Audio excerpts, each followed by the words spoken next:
ನಮಸ್ಕಾರ, ಕರ್ನಾಟಕ ನ್ಯೂಸ್ ಬೀಟ್ಗೆ ಸ್ವಾಗತ. ನಾನು ಅಖಿಲೇಶ್ ದಬ್ಬೆಕಟ್ಟೆ.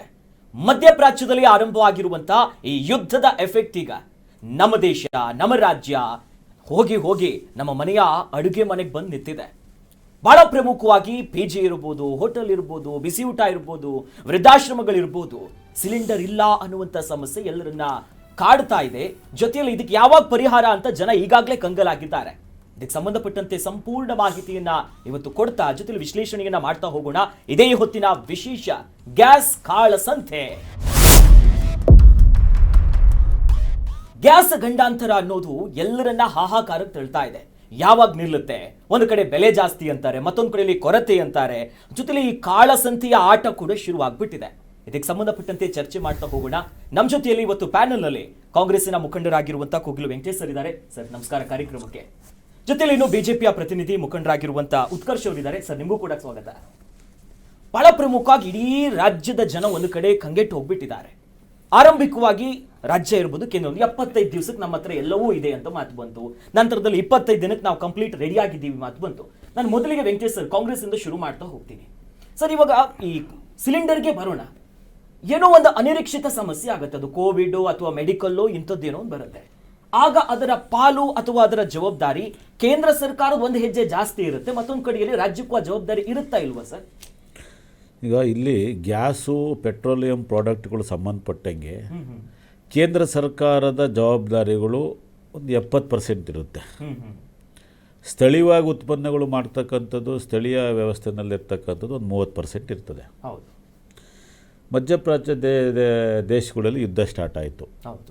ಯಾವುದೇ ಒಬ್ಬ ಆಡಳಿತ ಮಾಡ್ತಕ್ಕಂಥ ಆಡಳಿತಗಾರರಿಗೆ ದೂರದೃಷ್ಟಿ ಇರಬೇಕು. ಹೌದು. ಈಗ ಏನೇ ನಮ್ಮ ಬಹುತೇಕ ಎಲ್ಲ ಸರಕು ಸಾಗಾಣಿಕೆಗಳು 60% ನಾವು ಹಡಗುಗಳ ಮೂಲಕ ನಾವು ಇದನ್ನೇ ಅವಲಂಬಿತರಾಗಿರ್ತೀವಿ.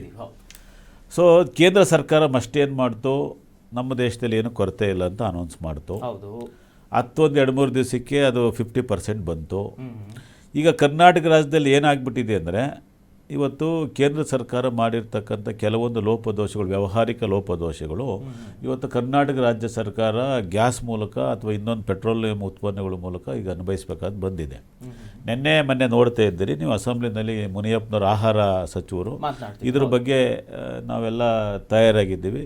ಕೇಂದ್ರ ಸರ್ಕಾರ ಸಹಕಾರ ಕೊಡಬೇಕು, ನಾವೆಲ್ಲ ಏನೇನು ಮಾಡ್ಕೊಬೇಕು ಎಲ್ಲ ಮಾಡ್ಕೊಂಡಿದ್ದೀವಿ. ಮತ್ತು ರಾಜ್ಯ ಸರ್ಕಾರಗಳು ಈ ಕಾಳಸಂತೆಯಲ್ಲಿ ಮಾಡ್ತಕ್ಕಂಥ ಹೋಟೆಲ್ಗಳು ಮತ್ತೊಂದು ಮಗದೊಂದು ಮನೆ ಸಿಲಿಂಡರ್ಗಳು ಯೂಸ್ ಮಾಡೋಂಥವನು ಸಹ ಪ್ರಾಕ್ಟಿಕಲಾಗಿ ಮಾತಾಡೋಣ, ನಾವು ಯೂಸ್ ಮಾಡ್ತವೆ. ಅದನ್ನೆಲ್ಲ ಕಂಟ್ರೋಲ್ ಮಾಡಿ ಇಲಾಖೆಯಲ್ಲಿ ವಿಜಿಲೆನ್ಸ್ ಕಮಿಟಿ ಅಂತ ಇದೆ ಆಹಾರ ನಿಗಮದಲ್ಲಿ, ಇವೆಲ್ಲವೂ ಮಾಡ್ಕೊಳ್ತಾ ನಾವಂತೂ ಜನಗಳಿಗೆ ತೊಂದರೆ ಆಗದಿದ್ದಾಗ ನಮ್ಮ ಕೈಲಾದ ಮಟ್ಟಿಗೆ ಕಾಂಗ್ರೆಸ್ ಏನು ರಾಜ್ಯ ಸರ್ಕಾರ ಏನು ಮಾಡ್ಬೇಕು ಅವೆಲ್ಲ ಪ್ರಯತ್ನಗಳನ್ನು ಮಾಡಿದೆ. ಕಾಂಗ್ರೆಸ್ ಏನು ಮಾಡಬೇಕು ಅದಕ್ಕೆ ರೆಡಿ ಮಾಡ್ತೀವಿ, ನಾವು ರೆಡಿ ಮಾಡ್ಕೊಳ್ತಾ ಇದ್ದೀವಿ. ಪ್ರತಿಭಟನೆ ಅಥವಾ ಟೀಕೆ ಮಾಡೋದಕ್ಕೂ ನಮ್ಮ ಜವಾಬ್ದಾರಿ ಇದೆ ಸರ್. ಈಗ ಪ್ರತಿಭಟನೆ ಟೀಕೆ ಅಲ್ಲ ಸರ್, ವಸ್ತುಸ್ಥಿತಿನ ಮಾತಾಡಬೇಕೀಗ. ಸರಿ, ಪೆಟ್ರೋಲಿಯಂ ಉತ್ಪನ್ನಗಳು ಎಲ್ಲಿಂದ ಬರ್ತವೆ? ಸ್ಥಳೀಯ ಉತ್ಪನ್ನಗಳು ಕಡಿಮೆ. ನಾವು ಹೊರದೇಶದವ್ರನ್ನೇ ಒಂದಷ್ಟು ನಾನು ಬರ್ತೀನಿ ಸರ್. ಅಂದ್ರೆ ಪ್ರಮುಖವಾಗಿ ನಮ್ಮ ಪಾತ್ರ ಒಂದು 30% ಅಷ್ಟು, ಅದು ನಮ್ಮ ಪಾತ್ರ ಇದೆ. ರಾಜ್ಯ ಸರ್ಕಾರ ಯಾವುದೇ ರಾಜ್ಯ ಇದ್ರೂ ಕೂಡ ಹೌದು ಒಂದು 25 ಈಗ ಏನು ಮಾಡ್ಬೋದು, ನಾವು ಮ್ಯಾನೇಜ್ ಮಾಡ್ಬೋದು. ಕೇಂದ್ರ ಸರ್ಕಾರ ಸಹಕಾರ ಈಗ ಏನಾಗ್ಬಿಟ್ಟಿದೆ ಕೇಂದ್ರ ಸರ್ಕಾರಕ್ಕೆ, ನಾನು ರಾಜಕೀಯದಲ್ಲಿ ಟೀಕೆ ಮಾಡ್ತಾ ಇಲ್ಲ. ಕರ್ನಾಟಕ ರಾಜ್ಯ ಸರ್ಕಾರ ಸಿದ್ದರಾಮಯ್ಯನವ್ರದ್ದು ಸರ್ಕಾರ ಯಾವಾಗ ನಮ್ಮ ಇದರಲ್ಲಿ ಪ್ರತಿಷ್ಠಾಪನೆ ಆಯಿತು, ಕೇಂದ್ರ ಸರ್ಕಾರಕ್ಕೆ ಮಲತಾಯಿ ಧೋರಣೆ. ಎಲ್ಲ ವಿಷಯಲ್ಲೂ ಸಹ ಎಲ್ಲೆಲ್ಲಿ ಕಾಂಗ್ರೆಸ್ ಗೌರ್ಮೆಂಟ್ ಇರ್ತಾವೋ ಅದನ್ನ ತೊಂದರೆ ಮಾಡೋದು, ಜನಗಳ ಮನಸ್ಸಿಗೆ ತೊಂದರೆ ಮಾಡೋದು. ಅಲ್ಲಲ್ಲ, ಒಂದು ನಿಮಿಷ ಇದನ್ನ ನಾವು ಲೋಕರೂಢಿ ನೋಡ್ಕೊಂಡ್ ಬಂದ್ಬಿಟ್ಟಿದ್ದೀವಿ. ಬೇರೆ ಬೇರೆ ವಿಷಯಗಳೆಲ್ಲ ಅಷ್ಟೇ. ಈಗ ಹೊಸ ಸೇರ್ಪಡೆ ಏನಾಗ್ಬಿಟ್ಟಿದೆ ಅಂದರೆ ಈ ಗ್ಯಾಸು ಮತ್ತು ಪೆಟ್ರೋಲ್ ಉತ್ಪನ್ನಗಳು, ಇದು ಹೊಸ ಸೇರ್ಪಡೆ. ಬಟ್ ಮಲತಾಯಿ ಧೋರಣೆ ಕೇಂದ್ರ ಸರ್ಕಾರ ಮಾಡ್ತಿರೋದಂತೂ ಸತ್ಯ. ಸರಿ ಆ ವಿಚಾರ ಪ್ರಮುಖವಾಗಿ ನಾವಾಗಲೇ ಅರ್ಥ ಮಾಡ್ಕೊಳ್ಳಿ. ಒಂದು ಇಂಥ ಸಿಚುವೇಶನ್ ಬಂದಾಗ ಕೇಂದ್ರ ಮತ್ತು ರಾಜ್ಯದ ಎರಡೂ ಕೂಡ ಜವಾಬ್ದಾರಿ ಇರುತ್ತೆ. ಅದರಲ್ಲಿ ಒಂದು ಹೆಜ್ಜೆ ರಾಜ್ಯದ ಅನ್ನೋದು ಇಡೀ ಜಗತ್ತಿಗೆ ಗೊತ್ತು. ಬಟ್ ಬಹಳ ಇಂಪಾರ್ಟೆಂಟ್ ಅಂದ್ರೆ ಸರ್ ಆಗ್ಲೇ ಮೆನ್ಷನ್ ಮಾಡಿದಾಗೆ ಯುದ್ಧ ಕಾಲದಲ್ಲೂ ಕೂಡ ಶಸ್ತ್ರಾಭ್ಯಾಸ ಮಾಡೋದಕ್ಕೆ ನಮ್ಮ ಕೇಂದ್ರ ಸರ್ಕಾರ ಒಂದು ಹೆಜ್ಜೆ ಹಿಂದೆ ಉಳಿತಾ ಅನ್ನುವಂಥದ್ದು ವಾದ ಇದೆ. ಅಂದ್ರೆ ಇಂಥದ್ದೊಂದು ಸ್ಕೇರ್ಸಿಟಿ ಗಲ್ಫ್ ರಾಷ್ಟ್ರಗಳಿಗೆ ಹೊಡ್ತಾ ಬಿದ್ರೆ ಪೆಟ್ರೋಲಿಯಂ ಎಲ್ಲ ನ್ಯಾಚುರಲ್ ರಿಸೋರ್ಸಸ್ಗಳಿರ್ಬೋದು, ನಾವು ಪಡ್ಕೊಳ್ಳುವಂತ ಆಮದು ಮಾಡ್ಕೊಳ್ಳೋ ವಿಚಾರದಲ್ಲಿ ಹೊಡ್ತಾ ಬೀಳುತ್ತೆ, ಹಿಂದೆನೂ ಬಂದಿದೆ. ಜೊತೆಲಿ ಸ್ಟ್ರೈಟ್ ಆಫ್ ಹಾರ್ಮುಸ್ ಯಾವಾಗ ಇರಾನ್ ಕೈಗೆ ಬರುತ್ತೆ ಅಥವಾ ಅಲ್ಲಿಂದ ನಮಗೆ ಹೆಚ್ಚಿನ ಏನೇನೋ ಆಮದಾಗಬೇಕಾಗಿಲ್ಲ ಅಂದಾಗ ಈ ಸಮಸ್ಯೆ ಬರುತ್ತಂತ ಗೊತ್ತಿದ್ರೂ ಕೂಡ ಕೇಂದ್ರ ಸರ್ಕಾರ ಎಡುವಿತಾ? ನೋಡಿ, ಬಹಳ ಸ್ಪಷ್ಟವಾಗಿ ನಾವು ಈ ವಿಚಾರದಲ್ಲಿ ಒಂದಷ್ಟು ಪ್ರಮುಖ ಅಂಶಗಳೇನು ಅಂತಂದರೆ, ನಮಗೆ ಬೇಕೋ ಬೇಡವೋ 80-85% ನಾವು ಮಧ್ಯಪ್ರಾಚ್ಯ ದೇಶಗಳಿಂದ ಆಯಿಲ್ ಅನ್ನ ಇಂಪೋರ್ಟ್ ಮಾಡ್ಕೊಳ್ತಕ್ಕಂಥ. ಯಾಕೆ ಅಂತಂದ್ರೆ ನ್ಯಾಚುರಲ್ ರಿಸೋರ್ಸ್ ಇಲ್ಲಿ ಉತ್ಪಾದನೆ ಆಗ್ತಕ್ಕಂಥ ಅದೊಂದು ಸಂಪನ್ಮೂಲ ಅಲ್ಲ. ಬಹುಶಃ ಇಲ್ಲೇ ಆಗಿದ್ರೆ ಇಷ್ಟು ಚರ್ಚೆ ಆಗ್ತಾ ಇರಲಿಲ್ಲ. ಎರಡನೇದೇನು ಅಂತಂದ್ರೆ ಬಹಳ ಸ್ಪಷ್ಟವಾಗಿ ಕೇಂದ್ರ ಸರ್ಕಾರ ಈಗ ಆಲ್ರೆಡಿ ಹೇಳಿರುವಂಥದ್ದು ಏನು ಅಂತಂದ್ರೆ ಯಾರು ಧೃತಿಗೆಡತಕ್ಕಂಥ ಅವಶ್ಯಕತೆ ಇಲ್ಲ. ಸವಲತ್ತುಗಳನ್ನ, ಸಿಲಿಂಡರ್ಸ್ ಅನ್ನ ಮೊನ್ನೆ ಮಾರ್ಚ್ 10ನೇ ತಾರೀಕು ಒಂದು ರಿವ್ಯೂ ಕಮಿಟಿ ಮೀಟಿಂಗ್ ಅನ್ನ ಮಾಡಿ ಡೊಮೆಸ್ಟಿಕ್ ಸಿಲಿಂಡರ್ಸ್ ಮತ್ತೆ ಕಮರ್ಷಿಯಲ್ ಸಿಲಿಂಡರ್ಸ್ ಎರಡೂ ಸಮಸ್ಯೆಗಳು ಏನು ಉದ್ಭವ ಆಗ್ತಿದೆ, ಯಾವ ರೀತಿ ಮೆಷರ್ಸ್ ಅನ್ನ ತಗೋಬೇಕು ಅನ್ನೋಂಥದ್ದನ್ನ ಒಂದು ರಿವ್ಯೂ ಮೀಟಿಂಗ್ ಕೇಂದ್ರ ಸರ್ಕಾರ ಮಾಡಿದೆ. ಎಲ್ಲ ಆಯಿಲ್ ಕಾರ್ಪೊರೇಷನ್ ಪ್ರಮುಖರನ್ನು ಕರೆದು ಅದರಲ್ಲಿ ಅವ್ರು ತಗೊಂಡಿರ್ತಕ್ಕಂಥ ನಿರ್ಣಯ ಏನು ಅಂತಂದ್ರೆ ಡೊಮೆಸ್ಟಿಕ್ ಸಿಲಿಂಡರ್ಸ್ಗೆ ನೀವು ಹೆಚ್ಚು ಮಹತ್ವವನ್ನು ಕೊಡಬೇಕು, ಆನಂತರ ಕಮರ್ಷಿಯಲ್. ಯಾಕಂದ್ರೆ ನೀವು ಶಾಲಾ ಕಾಲೇಜ್ಗಳು, ಹಾಸ್ಪಿಟಲ್ಗಳು, ಮನೆಗಳನ್ನು ನೋಡದೆ ನೀವು ಅದಕ್ಕೆ ಎಸೆನ್ಷಿಯಲ್ ಆಗಿ ನೀವು ಮಹತ್ವವನ್ನು ಕೊಡಬೇಕಂತ ಕೇಂದ್ರ ಸರ್ಕಾರದ ಪೆಟ್ರೋಲಿಯಂ ಮಿನಿಸ್ಟ್ರಿಯ ಕಾರ್ಯದರ್ಶಿ ಬಹಳ ಸ್ಪಷ್ಟವಾಗಿ ಸುಜಾತ ಅವರು ಇನ್ಫಾರ್ಮೇಶನ್ ಅನ್ನ ಕೊಟ್ಟಿರ್ತಕ್ಕಂಥದ್ದು. ಮೂರನೇದೇನು ಅಂತಂದ್ರೆ ಇಂಥ ಸಂದಿಗ್ಧ ಪರಿಸ್ಥಿತಿಯಲ್ಲಿ ನೋಡಿ, ಇಡೀ ಇದು ಜಾಗತಿಕ ಯುದ್ಧ ರೀ, ಇಲ್ಲಿ ಮೋದಿದೇನೋ ಪಾತ್ರ ಇರೋದಿಲ್ಲ ಅಥವಾ ಇನ್ನೊಂದು ಯಾರೋ ಹೋಗಿ ಅಲ್ಲಿ ನಾವು ಯುದ್ಧವನ್ನ ನಿಲ್ಲಿಸ್ಲಿಕ್ಕೆ ಆಗೋದಿಲ್ಲ. What we can do is that we can balance all these country. ನಮ್ಮ ದೇಶದ ಒಳತಿಗಾಗಿ ಈ ದೇಶಗಳ ಜೊತೆ ಸಂಬಂಧವನ್ನ ನಾವು ಬ್ಯಾಲೆನ್ಸ್ ಮಾಡ್ಕೊಂಡು ಹೋಗ್ಬೇಕು. ಈ ಸಂದರ್ಭದಲ್ಲಿ ಯಾರನ್ನು ಬಿಟ್ಕೊಡ್ಲಿಕ್ಕೆ ಆಗಲ್ಲ, ಬಿಟ್ಕೊಟ್ರೆ ಮತ್ತೆ ನಮಗೆ ಹೊಡೆತ ಬೀಳುತ್ತೆ. ಸೊ ಹಾಗಾಗಿ ಬಹಳ ಸ್ಪಷ್ಟವಾಗಿ ಕೇಂದ್ರ ಸರ್ಕಾರ ಕೆಲಸವನ್ನ ಮಾಡುತ್ತೆ. ಆದ್ರೆ ಇಲ್ಲಿ ಕಾಂಗ್ರೆಸ್ ಒಂದು ಜವಾಬ್ದಾರಿಯುತವಾದಂತ ವಿರೋಧ ಪಕ್ಷವಾಗಿ ರಾಜಕೀಯವನ್ನ ಮಾಡಬೇಕು. ಯಾವ ಸಂದರ್ಭದಲ್ಲಿ ಮಾಡಬೇಕು? ನೀವು ಮೊನ್ನೆ ಹೋರಾಟ ಮಾಡುವಂತ ಸಂದರ್ಭದಲ್ಲಿ ರಾಷ್ಟ್ರಪತಿಗಳನ್ನ ಸಿಲಿಂಡರ್ ಮೇಲೆ ಕೂರಿಸಿ ಪ್ರಧಾನಮಂತ್ರಿಗಳಿಗೆ ಒಂದು ರೀತಿಯ ವ್ಯಂಗ್ಯವಾಗಿ ಚಿತ್ರವನ್ನು ಹಾಕಿ ಹೋರಾಟ ಮಾಡಿರ್ತಕ್ಕಂಥದ್ದು ಅದ್ಯಾರು ಒಪ್ಪುವಂತ ಮಾತಲ್ಲ. ಈಗ ಬಹಳ ಸ್ಪಷ್ಟವಾಗಿ ಎಲ್ಲರೂ ಏನ್ ಹೇಳ್ತಿದ್ದಾರೆ ಕಾಂಗ್ರೆಸ್ನವರು, ರಾಜತಾಂತ್ರಿಕ ವ್ಯವಸ್ಥೆಯಲ್ಲಿ ಮೋದಿ ಅವರು ಸೋತಿದ್ದಾರೆ ಅಂತ.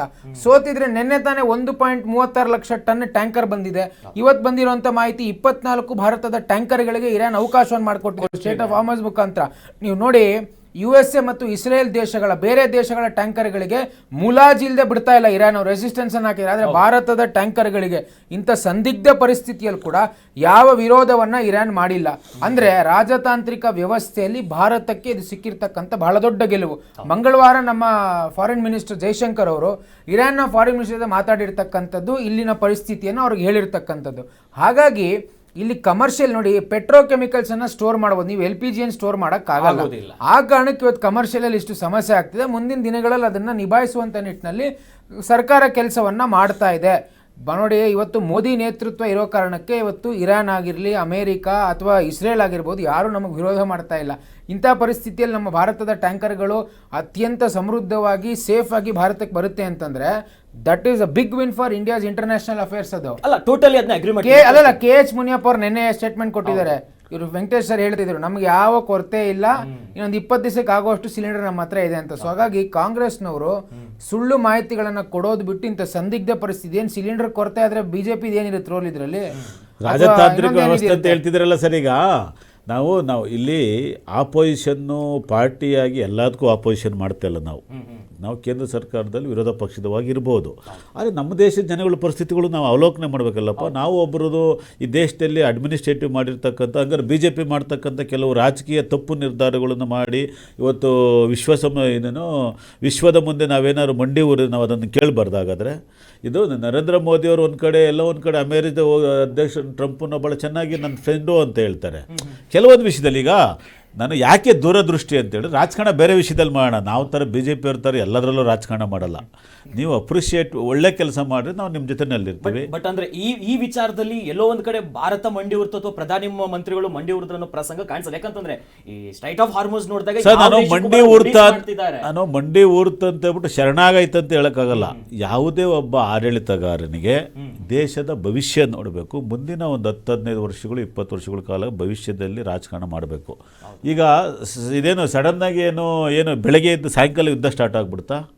ಮೊದಲೇ ಸೂಚನೆಗಳಿತ್ತು, ಹೌದು. ನಾನು ಹೇಳ್ತಿರೋದೇನು ಗೊತ್ತಾ, ಈಗ ನೀವು ಸಡನ್ನಾಗಿ ಈಗೇನಾದ್ರೂ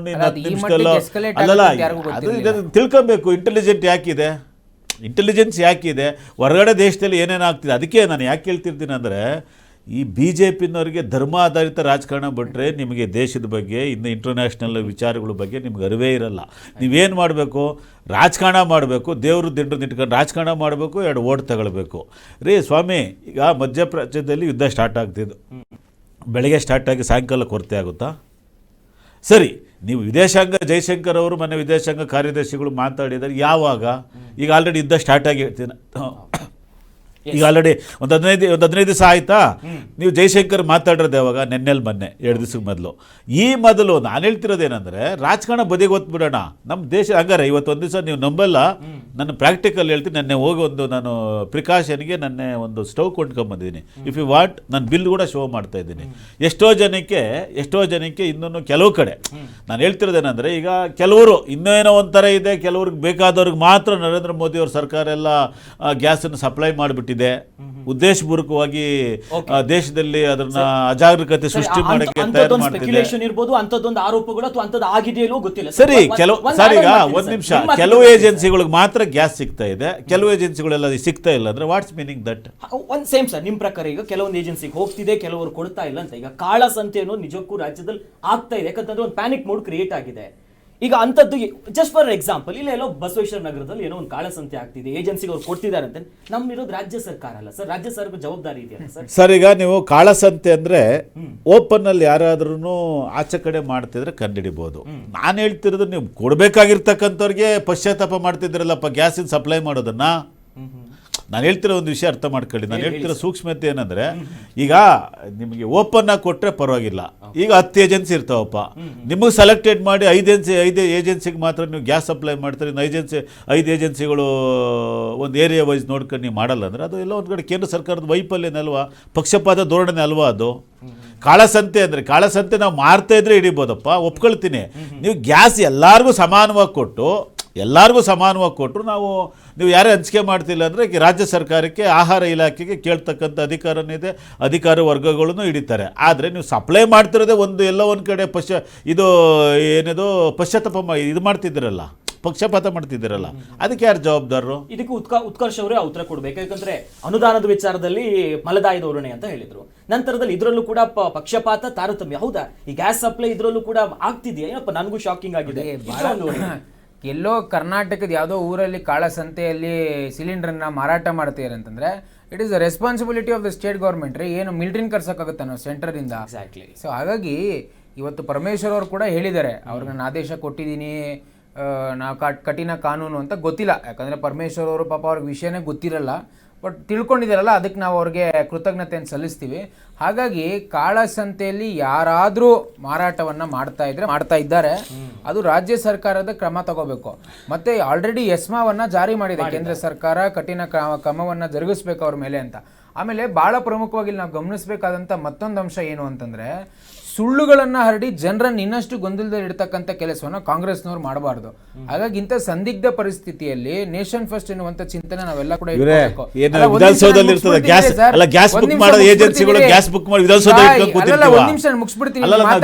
ಕೇಳಿದ್ರೆ ಹೌದು,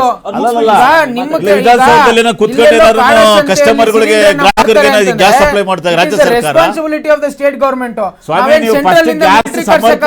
ಕರ್ನಾಟಕ ರಾಜ್ಯದಲ್ಲಿ ಆಮೇಲೆ ಕೇಳಿ, ಈ ರೀತಿ ವಿಷಯನೇ ಬಂದಿಲ್ಲ, ಮೋಸ ಆಗ್ತಿದೆ ಅಂತ. ನೀವು ಹೊಸದಾಗ ಏನೋ ಸುಳ್ಳನ್ನು ಮತ್ತೆ ಶುರು ಮಾಡಬೇಡಿ ಕಾಂಗ್ರೆಸ್ ಅವರು. ಹಾಗಾಗಿ ಬಹಳ ಸ್ಪಷ್ಟವಾಗಿ ಹೇಳ್ತೀನಿ, ಮುನಿಯಪ್ಪ ಅವರು ಕೂಡ ಹೇಳಿದ್ದಾರೆ, ನಮ್ಮ ಹತ್ರ ಸಫಿಷಿಯಂಟ್ ಡೊಮೆಸ್ಟಿಕ್ ಸಪ್ಲೈ ಇದೆ ಅಂತ. ಈಗ ಹೋಟ್ಲ್ಗಳದ್ದು ಒಂದಷ್ಟು ಸಮಸ್ಯೆ ಆಗ್ತಿದೆ, ಅದಕ್ಕೆ ಏನು ಮಾಡ್ತೀವಿ. ಇವತ್ತು ಬೆಳಗ್ಗೆ ನೋಡ್ತಾ ಇದ್ದೆ, ಮಾಧ್ಯಮದವರ ಫ್ಯಾಕ್ಟ್ ಚೆಕ್ ಮಾಡಿದಾಗ ಕಾಳಸಂತೆಯಲ್ಲಿ 3,000-5,000 ಕೊಟ್ರೆ ಸಿಲಿಂಡರ್ಗಳು ಸಿಗ್ತಾ ಇದೆ. ಇದೇಕ್ ಸಾಧ್ಯ? ಹಾಗಾದ್ರೆ ಇದು ಯಾರ ಜವಾಬ್ದಾರಿ?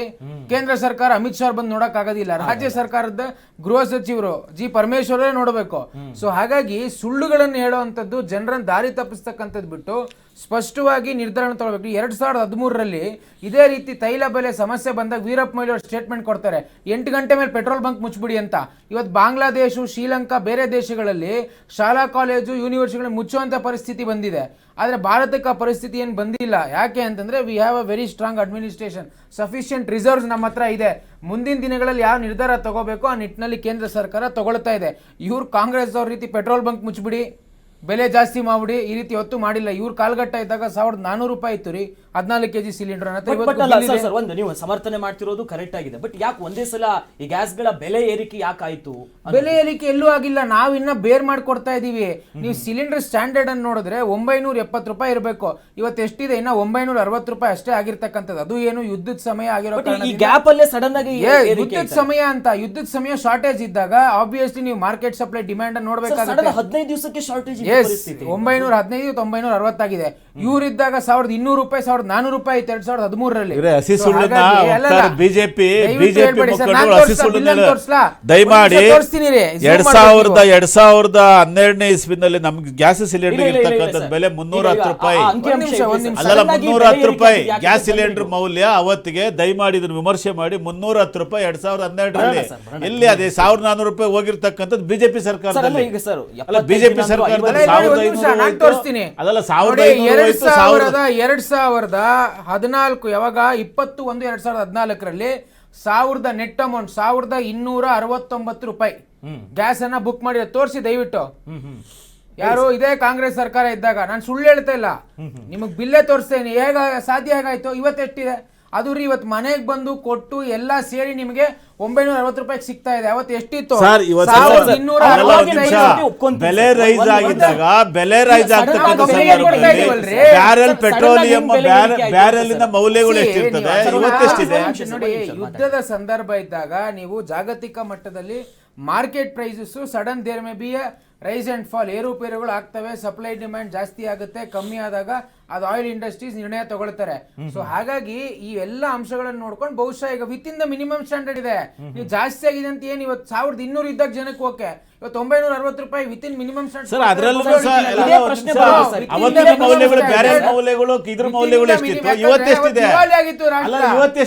ಮಿನಿಮಮ್ ಸ್ಟ್ಯಾಂಡರ್ಡ್ ಒಳಗಡೆನೆ ನಾವು ಸಿಲಿಂಡರ್ ಬಿಜೆಪಿ ಸರ್ಕಾರ ಬಂದಾಗ ದಿವಾಳಿ ಆಗ್ತಿದ್ದಾರೆ. ಯಾಕೆ ಕಾಂಗ್ರೆಸ್ ಕಾಂಗ್ರೆಸ್ ಸರ್ಕಾರ ಸಂಪದ್ಭರಿತವಾಗಿ ಇಟ್ಟಿದ್ದೀವಿ. 1292 ರೂಪಾಯಿ ಬಿಲ್ ಅಂತ ತೋರಿಸಿದೆ ನಾನು.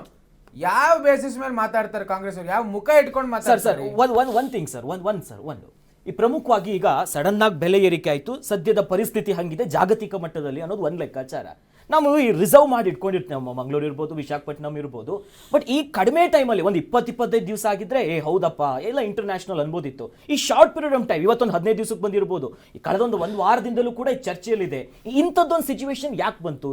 ಇಂಟೆಲಿಜೆನ್ಸ್ ಇರ್ಬೋದು, ಫಾರಿನ್ ಅಫೇರ್ಸ್ ಒಂದು ಕೇಳಿ, it's a Jio political wars ಅಲ್ಲಿ ಈ ಮಟ್ಟಿಗೆ ಎಸ್ಕಲೇಟ್ ಆಗುತ್ತೆ ಅಂತ ಯಾರಿಗೂ ಕೂಡ ಗೊತ್ತಿರಲಿಲ್ಲ. ಇಂಟೆಲಿಜೆನ್ಸ್ ನಮಗೆ ಆ ಸಂದರ್ಭ ಬಂದಾಗ ಈಗ ಇರಾನ್ ಅಲ್ಲಿ ಯುದ್ಧ ಆಗುತ್ತೆ ಅಂತಂದ್ರೆ ಆಬ್ವಿಯಸ್ಲಿ ಇಂಟೆಲಿಜೆನ್ಸ್ ಬಂದಿರುತ್ತೆ. ಆಯಿಲ್ ಅಲ್ಲಿ ಸ್ವಲ್ಪ ಏರುಪೇರು ಆಗ್ಬೋದು, ಅದಕ್ಕೆ ಏನ್ ಬೇಕೋ ಮೆಜರ್ಸ್ ತಗೊಂಡಿದ್ದಾರೆ. ಅದಕ್ಕೆ ಸದ್ಯ ಪೆಟ್ರೋಲ್ ಬಂಕ್ಗಳನ್ನು ಮುಚ್ಚುವಂತ ಪರಿಸ್ಥಿತಿ ಏನ್ ಬಂದಿಲ್ಲ, ಗಾಡಿಗಳಿಗೇನು ಅಭಾವ ಆಗ್ತಾ ಇಲ್ಲ ನಮ್ಮ ದೇಶದಲ್ಲಿ. ಬರೋದಿಲ್ಲ, ಯಾಕಂದ್ರೆ ಮೋದಿ ನೇತೃತ್ವ ಇದೆ ದೇಶಕ್ಕೆ. ಯಾರು ಯೋಚನೆ ಮಾಡುವಂತ ಕಾಂಗ್ರೆಸ್ ಇದ್ದಿದ್ರೆ ಬಹುಶಃ ರೀತಿ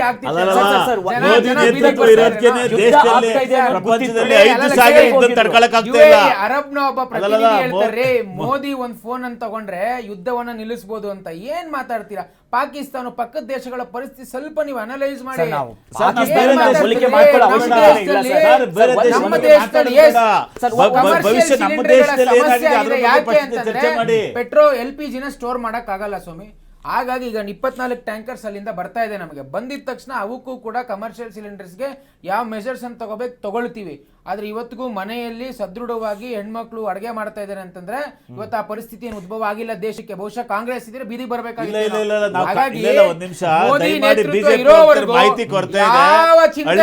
ಪ್ರದೇಶದಲ್ಲಿ ಆಗಿದೆ. ಆದ್ರೆ ಮುನಿಯಪ್ಪನವರು ಆಲ್ರೆಡಿ 3 ಸಭೆ ಮಾಡಿದ್ದಾರೆ ಅಸೆಂಬ್ಲಿನಲ್ಲಿ. ನಿನ್ನೆ ಒಂದು ಸಭೆ ಮಾಡಿದ್ದಾರೆ ಆಯಿಲ್ ಕಂಪನಿಗಳ ಜೊತೆ. ರಾಜ್ಯ ಸರ್ಕಾರ ಕೆಲವು ಪ್ರಿಕಾಷನರಿ ಕೆಲವು ಪ್ರಿಕಾಷನರಿ ತಗೊಂಡಿರ್ತಾರೆ. ರಾಜ್ಯ ಸರ್ಕಾರ ಮತ್ತೆ KH ಮುನಿಯಪ್ಪ ಆಹಾರದ ಮಂತ್ರಿಗಳಾಗಿ ಕೆಲವು ಪ್ರಿಕಾಷನ್ ತಗೊಂಡ್ರಿಂದ ನಮ್ಮ ಕರ್ನಾಟಕ ರಾಜ್ಯ ಜನತೆಗೆ ಸ್ವಲ್ಪ ತೊಂದರೆ ಕಡಿಮೆ ಆಗಿದೆ, ಸ್ವಲ್ಪ ತೊಂದರೆ ಆಗಿದೆ.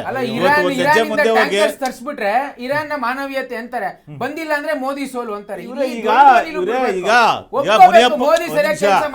ಮುನಿಯಪ್ಪರು ಏನಾಗಿದ್ರು ಕೇಂದ್ರ ಸರ್ಕಾರದಲ್ಲೂ ಸಹ ಮಂತ್ರಿ ಆಗಿದ್ದಂಥವ್ರು UPA ಗೌರ್ಮೆಂಟ್ ಅಲ್ಲಿ.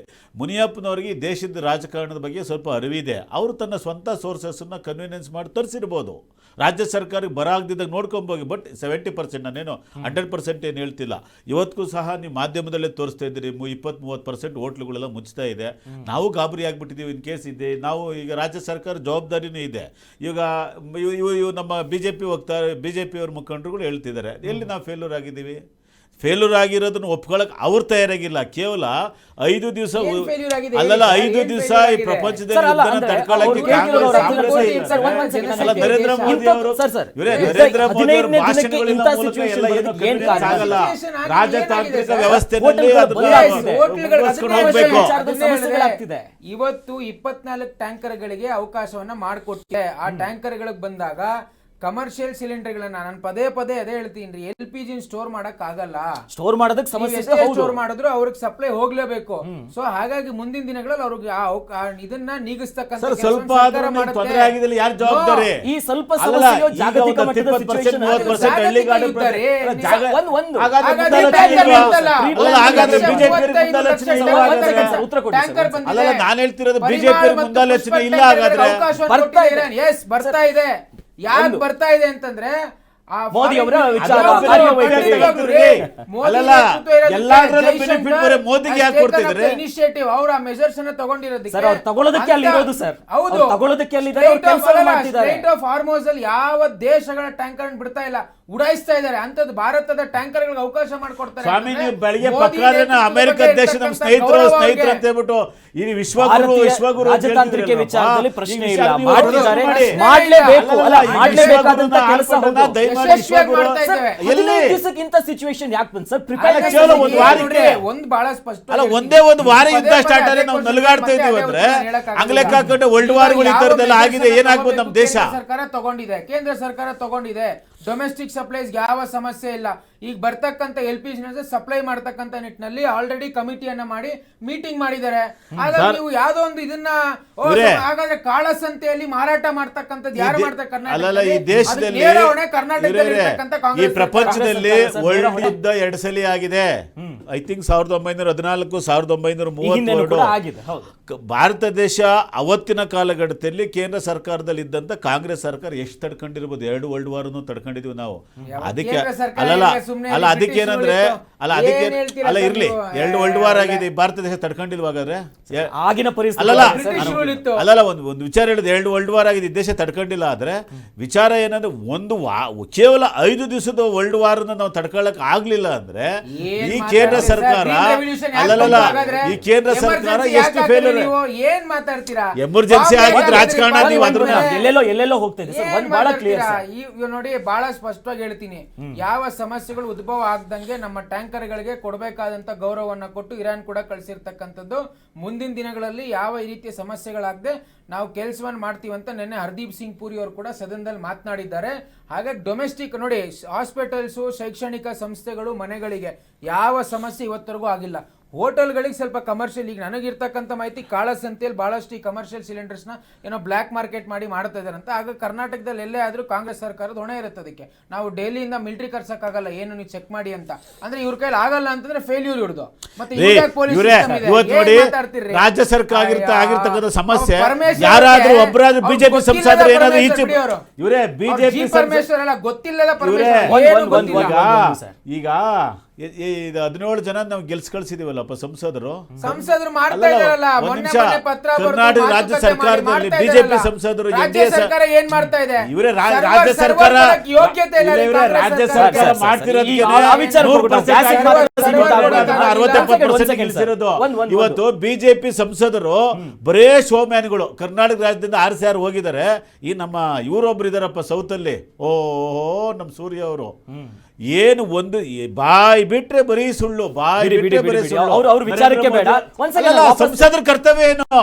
ಸಂಸದ್ ಈಗ ನಾನು ಹೇಳ್ತಿರೋದೇನೋ, ಈಗ ನಮ್ಮ ಕರ್ನಾಟಕ ಜನ ಬಿಜೆಪಿ ನರೇಂದ್ರ ಮೋದಿ ಅವ್ರ ಆಡಳಿತ ನೋಡಿ ನಾವು ಕಳಿಸ್ಬಿಡ್ತೀವಲ್ಲ. ಯಾರಾದ್ರೂ ಒಬ್ಬರಾದ್ರೂ ಪ್ರಹ್ಲಾದ್ ಜೋಶಿ ಅವರು ಇದ್ರ ಬಗ್ಗೆ ಏನಾದ್ರು ಒಂದೇನಾದ್ರು ಸ್ಟೇಟ್ಮೆಂಟ್ ಮಾಡಿದಾರಾ?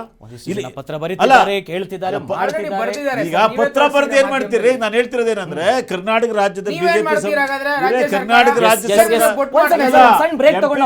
ಒಂದು ನಿಯೋಗ ಕರ್ಕೊಂಡು ಹೋಗಿ ನಮ್ಗೆ ಆಗಿರ್ತಕ್ಕಂಥ ಬಹಳಷ್ಟು ವಿಚಾರಗಳನ್ನು ಚರ್ಚೆ ಮಾಡ್ತಾ ಇದ್ವಿ. ಸದ್ಯದ ಪರಿಸ್ಥಿತಿ, ಯಾರು ಹೊಣೆ, ಯಾರ ಜವಾಬ್ದಾರಿಗಳು ಏನು ಅಂತ.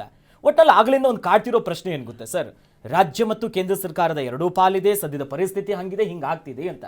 ಬಟ್ ನಾವು ನಿನ್ನೆ ಒಂದು ವಾರದಿಂದ ಗಮನಿಸ್ತಿದ್ವಿ, ಆಟೋದವ್ರು ಪಾಪ ಪರದಾಡ್ತಿದ್ದಾರೆ, ಜೊತೆಯಲ್ಲಿ ಹೋಟೆಲ್ ಅವರು ಬಹುತೇಕ ಬಂದ್ ಮಾಡಿದ್ದಾರೆ, ಕೆಲವರು ಮೆನುವಲ್ ಚೇಂಜ್ ಮಾಡಿದ್ದಾರೆ. ಸೇರಿದಂತೆ ಇತರರು ವೃದ್ಧಾಶ್ರಮ, ಬಿಸಿ ಊಟ, ಮುಜರಾಯಿ ಇಲಾಖೆ ಅಡಿಯಲ್ಲಿ ಬರುವಂತ ದೇವಸ್ಥಾನದಲ್ಲೂ ಕೂಡ ಪ್ರಸಾದ ಕೆಲವರು ಕಟ್ ಮಾಡಿದ್ದಾರೆ, ಸಮಸ್ಯೆ ಅಂತ. ಸರ್, ಸಡನ್ ಆಗಿ ಬಂತು ಯುದ್ಧ, ಅನಿರೀಕ್ಷಿತ, ಹಿಂಗಾಯ್ತು, ಪ್ರಿಪೇರ್ಡ್ನೆಸ್ ಇದೆಯೋ ಇಲ್ಲೋಕ್ಕಿಂತ ಈಗ ಜನರಿಗೆ ಒಂದು ಪ್ಯಾನಿಕ್ ಇದೆ, ಬರುತ್ತಾ ಇಲ್ವಾ, ಮುಂದೇನ ಆಗುತ್ತೆ ಅಂತ. ಈ ಪ್ಯಾನಿಕ್ ಮೂಡನ್ನ ನಿಭಾಯಿಸುವಂತ ಜವಾಬ್ದಾರಿಯಲ್ಲಿ ಈಗ ರಾಜ್ಯ ಸರ್ಕಾರ ಏನು ಕೆಲಸ ಮಾಡ್ತಿದೆ, ನಿಮ್ ಜವಾಬ್ದಾರಿಗಳು ಎಷ್ಟಿದೆ, ಸರಿಯಾಗಿ ಮಾಡ್ತಿದ್ದೀರಾ ಅಥವಾ ಕೇವಲ ಟೀಕೆ ಮಾಡ್ತಿದ್ದೀರಾ? ಸ್ಟಾರ್ಟಿಂಗ್ ಹೇಳಿದೆ, ಇಲ್ಲಿ ರಾಜ್ಯ ಸರ್ಕಾರದ ಪಾತ್ರ ಬಹಳ ಕಡಿಮೆ. ಈ ಪೆಟ್ರೋಲಿಯಮ್ಮು, ಗ್ಯಾಸು, ಈ ಥರದ ವಿಚಾರಧಾರೆಗಳಲ್ಲಿ ರಾಜ್ಯ ಸರ್ಕಾರ ಏನು ಮಾಡ್ಬೋದು, ಗೋದಾಮುಗಳಲ್ಲಿ ಹೆಚ್ಚಿಗೆ ತರಿಸ್ಲಿಕ್ಕೆ ಏನಾದ್ರು ತೊಂದರೆ ಇದ್ದರೆ ಅದನ್ನು ರಾಜತಾಂತ್ರಿಕವಾಗಿ ಒಂಚೂರು ವ್ಯವಹಾರ ಮಾಡ್ಬೋದು. ನಿಜವಾಗ್ಲೂ ಮೇನ್ ಸ್ಟ್ರೀಮ್ನಲ್ಲಿ ಸಪ್ಲೈ ಮಾಡಿಸ್ಬೇಕಾಗಿರ್ತಕ್ಕಂಥ ಕರ್ತವ್ಯ ಕೇಂದ್ರ ಸರ್ಕಾರದ ಮೇಲೆ ಇದೆ. ಆ ಕೇಂದ್ರ ಸರ್ಕಾರದ ಜೊತೆಯಲ್ಲಿ ನಮ್ಮ ಕರ್ನಾಟಕದಲ್ಲಿ ಗೆದ್ದಿರ್ತಕ್ಕಂಥ ಸಂಸದರ ಪಾತ್ರನೂ ಇದರಲ್ಲಿ ಜಾಸ್ತಿ ಇದೆ. ಕಾರಣ ಯಾಕಂದರೆ ಅವರು ಕೆಲವೊಂದು ಸಂದರ್ಭದಲ್ಲಿ ರಾಜ್ಯ ಸರ್ಕಾರಕ್ಕೆ ಸಹಕಾರವಾಗಿ ನಿಂತ್ಕೊಳ್ಬೇಕು. ನಮ್ಮ ರಾಜ್ಯ ಸರ್ಕಾರದ ಪರವಾಗಿ ಅಥವಾ ನಮ್ಮ ಕರ್ನಾಟಕ ಜನತೆಯ ಪರವಾಗಿ ಸಂಸದರು ಕೆಲಸ ಮಾಡ್ತಾರೆ. ನೀವು ಒಂದು ಅಬ್ಸರ್ವ್ ಮಾಡಿ, ಯುದ್ಧ ಸ್ಟಾರ್ಟ್ ಆದಾಗಿಂದ ಇಲ್ಲಿ ತನಕ ಒಬ್ಬ ಸಂಸದರು ನಮ್ಮ ರಾಜ್ಯ ಸರ್ಕಾರದ ಈ ಥರದ ವಿಷಯಗಳಲ್ಲಿ ಯಾರೊಬ್ಬ BJP ಸಂಸದರು ಮಾತಾಡಿದ್ದಾರೆ. ಆಮೇಲೆ 4 ಜನ ಮಂತ್ರಿಗಳಿದ್ದಾರೆ. ನಾ ಬೇರೆ ವಿಷಯಕ್ಕೆಲ್ಲ ನಮ್ಮ ಕುಮಾರಸ್ವಾಮಿ ಅವರು ಎಲ್ಲ ಟೈಮಲ್ಲೂ ಕರ್ನಾಟಕದ ಅವರು ರಾಷ್ಟ್ರದ ಮಂತ್ರಿ ಆಗಿರಲ್ಲ, ಕೆಲವು ಸಂದರ್ಭದಲ್ಲಿ ರಾಜ್ಯ ಸರ್ಕಾರದ ಮಂತ್ರಿಗಳ ಥರನೇ ವರ್ತನೆ ಮಾಡ್ತಾ ಇರ್ತಾರೆ ಅವರು. ಶೋಭಾ ಕರಂದ್ಲಾಜೆ ಓಟ್ ತಗೊಂಡೋಗಿದ್ದಾರೆ ನಮ್ಮ ನಾರ್ತಿಂದನೇ. ಭವಿಷ್ಯ BJP ವಕ್ತಾರರು, ಭವಿಷ್ಯ ನಾನು 2 ನಾರ್ತಿಂದನೇ ಇರಬೇಕು ಅಂತ ಅನ್ಕೊಂಡಿದ್ದೀನಿ. ಬ್ಯಾಟ್ರಿ 4 ಜನ ಮಂತ್ರಿಗಳು ಇರ್ತಕ್ಕಂಥ ನಮ್ಮ ಕರ್ನಾಟಕ ರಾಜ್ಯದ ಆಯ್ಕೆ ಆಗಿರೋರು. ಮಂತ್ರಿಗಳ ಕರ್ತವ್ಯ ಏನು, ಸಂಸದರ ಕರ್ತವ್ಯ ಏನು?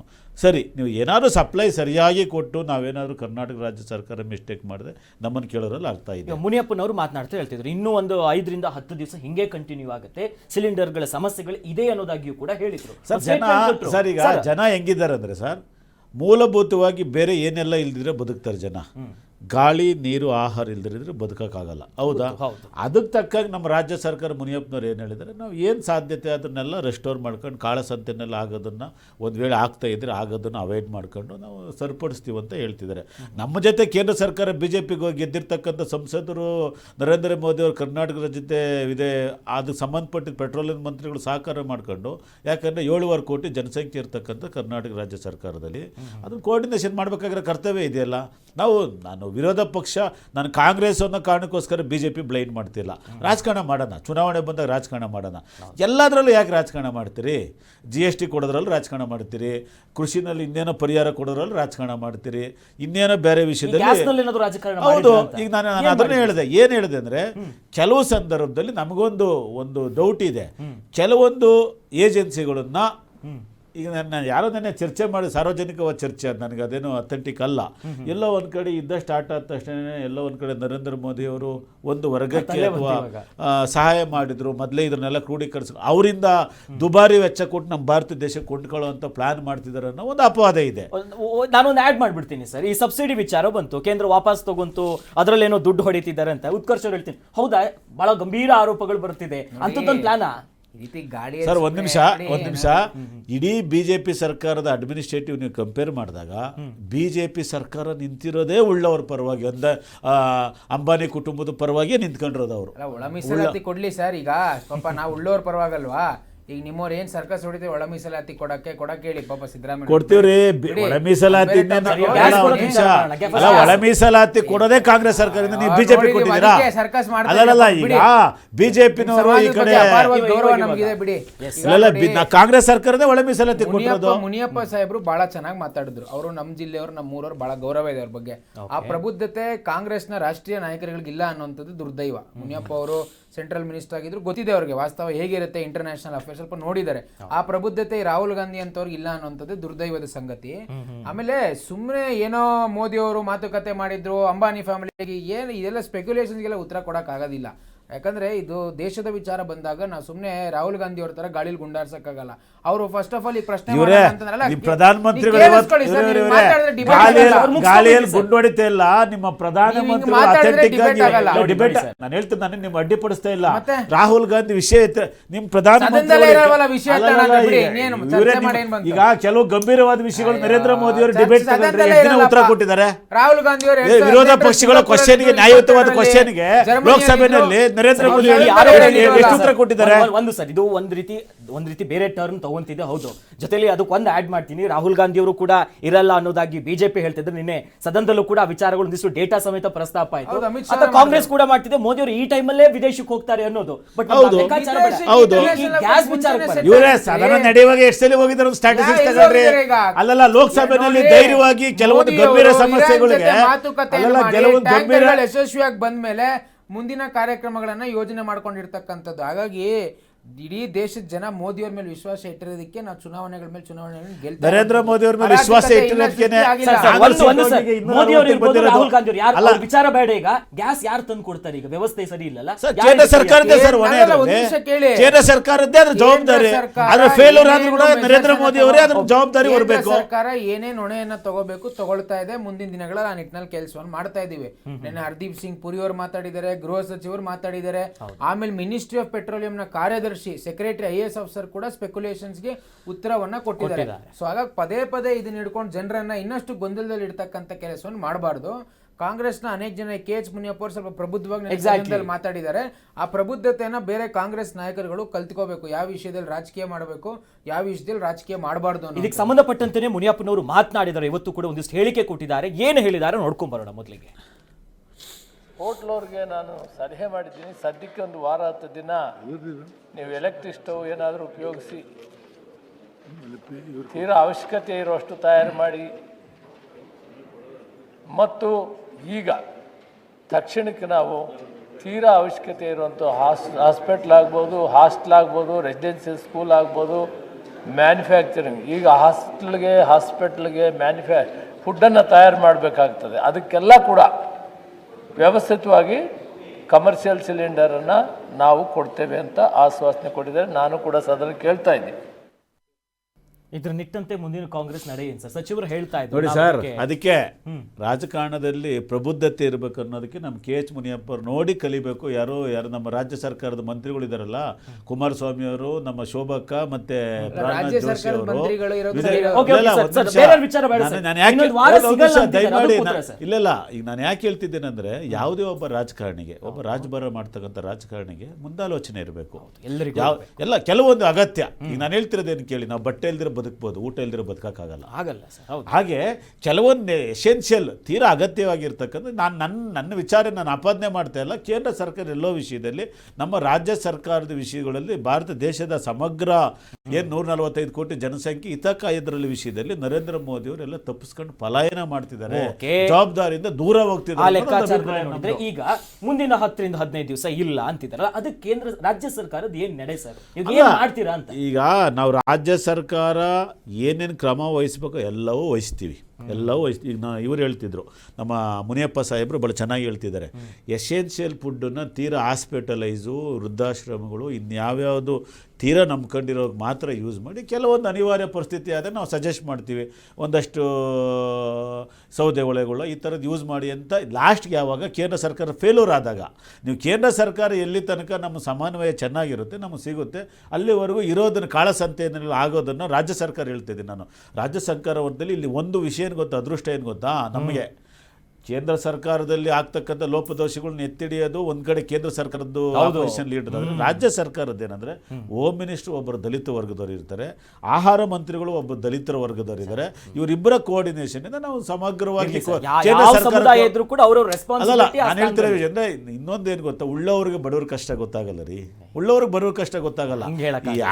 ಯಾರಿಗೆ ತಳ ಸಮುದಾಯದಿಂದ ಬಂದಿರ್ತಾರೆ ಅವರು, ಈಗ ಮುನಿಯಪ್ಪ ತಳ ಸಮುದಾಯದಿಂದ ಬಂದವ್ರೆ, ಅವ್ರ ಕಷ್ಟ ಅರ್ಥ ಮಾಡ್ಕೊಂಡವ್ರೆ. ಬರೋದಿಲ್ಲ ಸರ್. ಅಲ್ಲಲ್ಲ, ಹೇಳೋದೊಂದು ವಿಷಯ, ಆಸ್ ಎ ಮಂತ್ರಿಯಾಗಿ ಈಗ ಅವ್ರೂ ಸಹ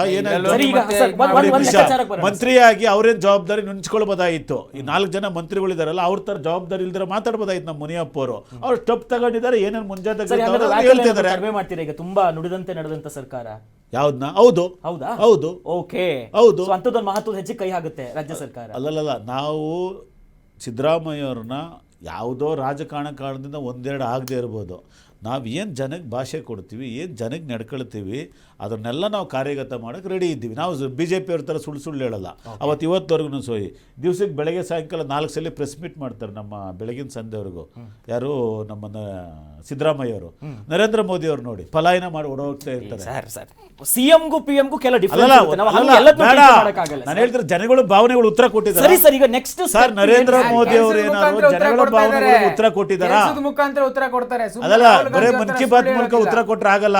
ಜನಗಳ ನರೇಂದ್ರ ಮೋದಿ ಅವರು ನಮ್ಮ ದೇಶದ ಸಮಸ್ಯೆ ಏನಾದ್ರೂ ಮೋದಿ, ಇವಾಗ ಮೋದಿಯವರು ಸಿದ್ದರಾಮಯ್ಯನವರು ಒಂದೀಗ ಮುಂದಿನ ಹೆಜ್ಜೆ ಸಿಂಪಲ್ ಆಗಿ ಈಗ ಇವಾಗ ನೋಡಿ, ಹೋಟೆಲ್ ಅವ್ರು ಪಾಪ ಸಮಸ್ಯೆಲಿದ್ದಾರೆ, ಕಾರ್ಮಿಕರಿದ್ದಾರೆ, ಸಿಲಿಂಡರ್ ಇಲ್ಲ, ಅವ್ರ ಗೋಳೆ ಪಾಪ ಇದೆ, ಆಟೋದವ್ರು ಮೊದಲೇ ಸಮಸ್ಯೆಲಿದ್ದಾರೆ.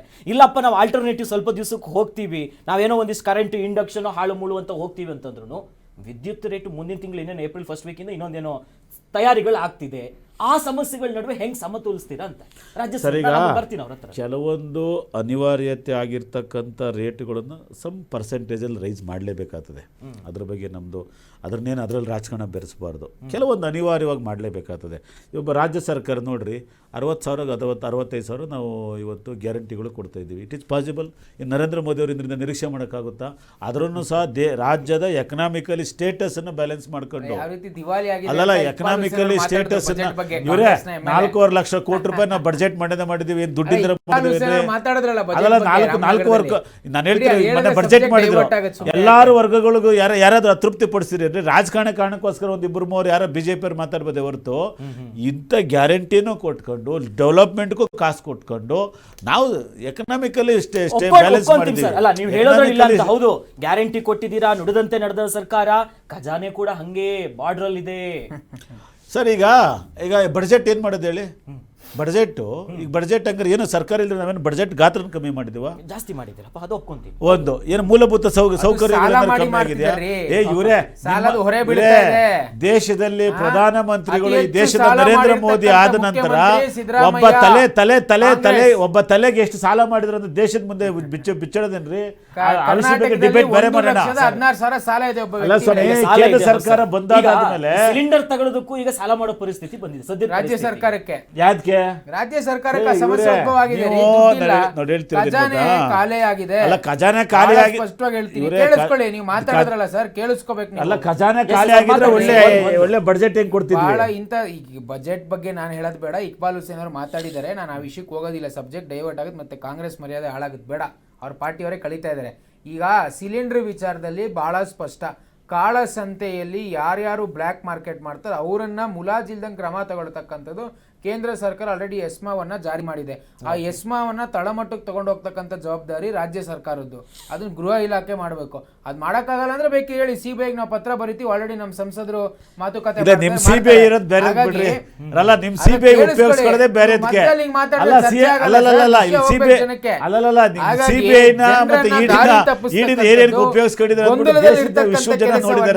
ನೀವು ಸರ್ಕಾರದವ್ರು ಮಾಡಬಾರ್ದು.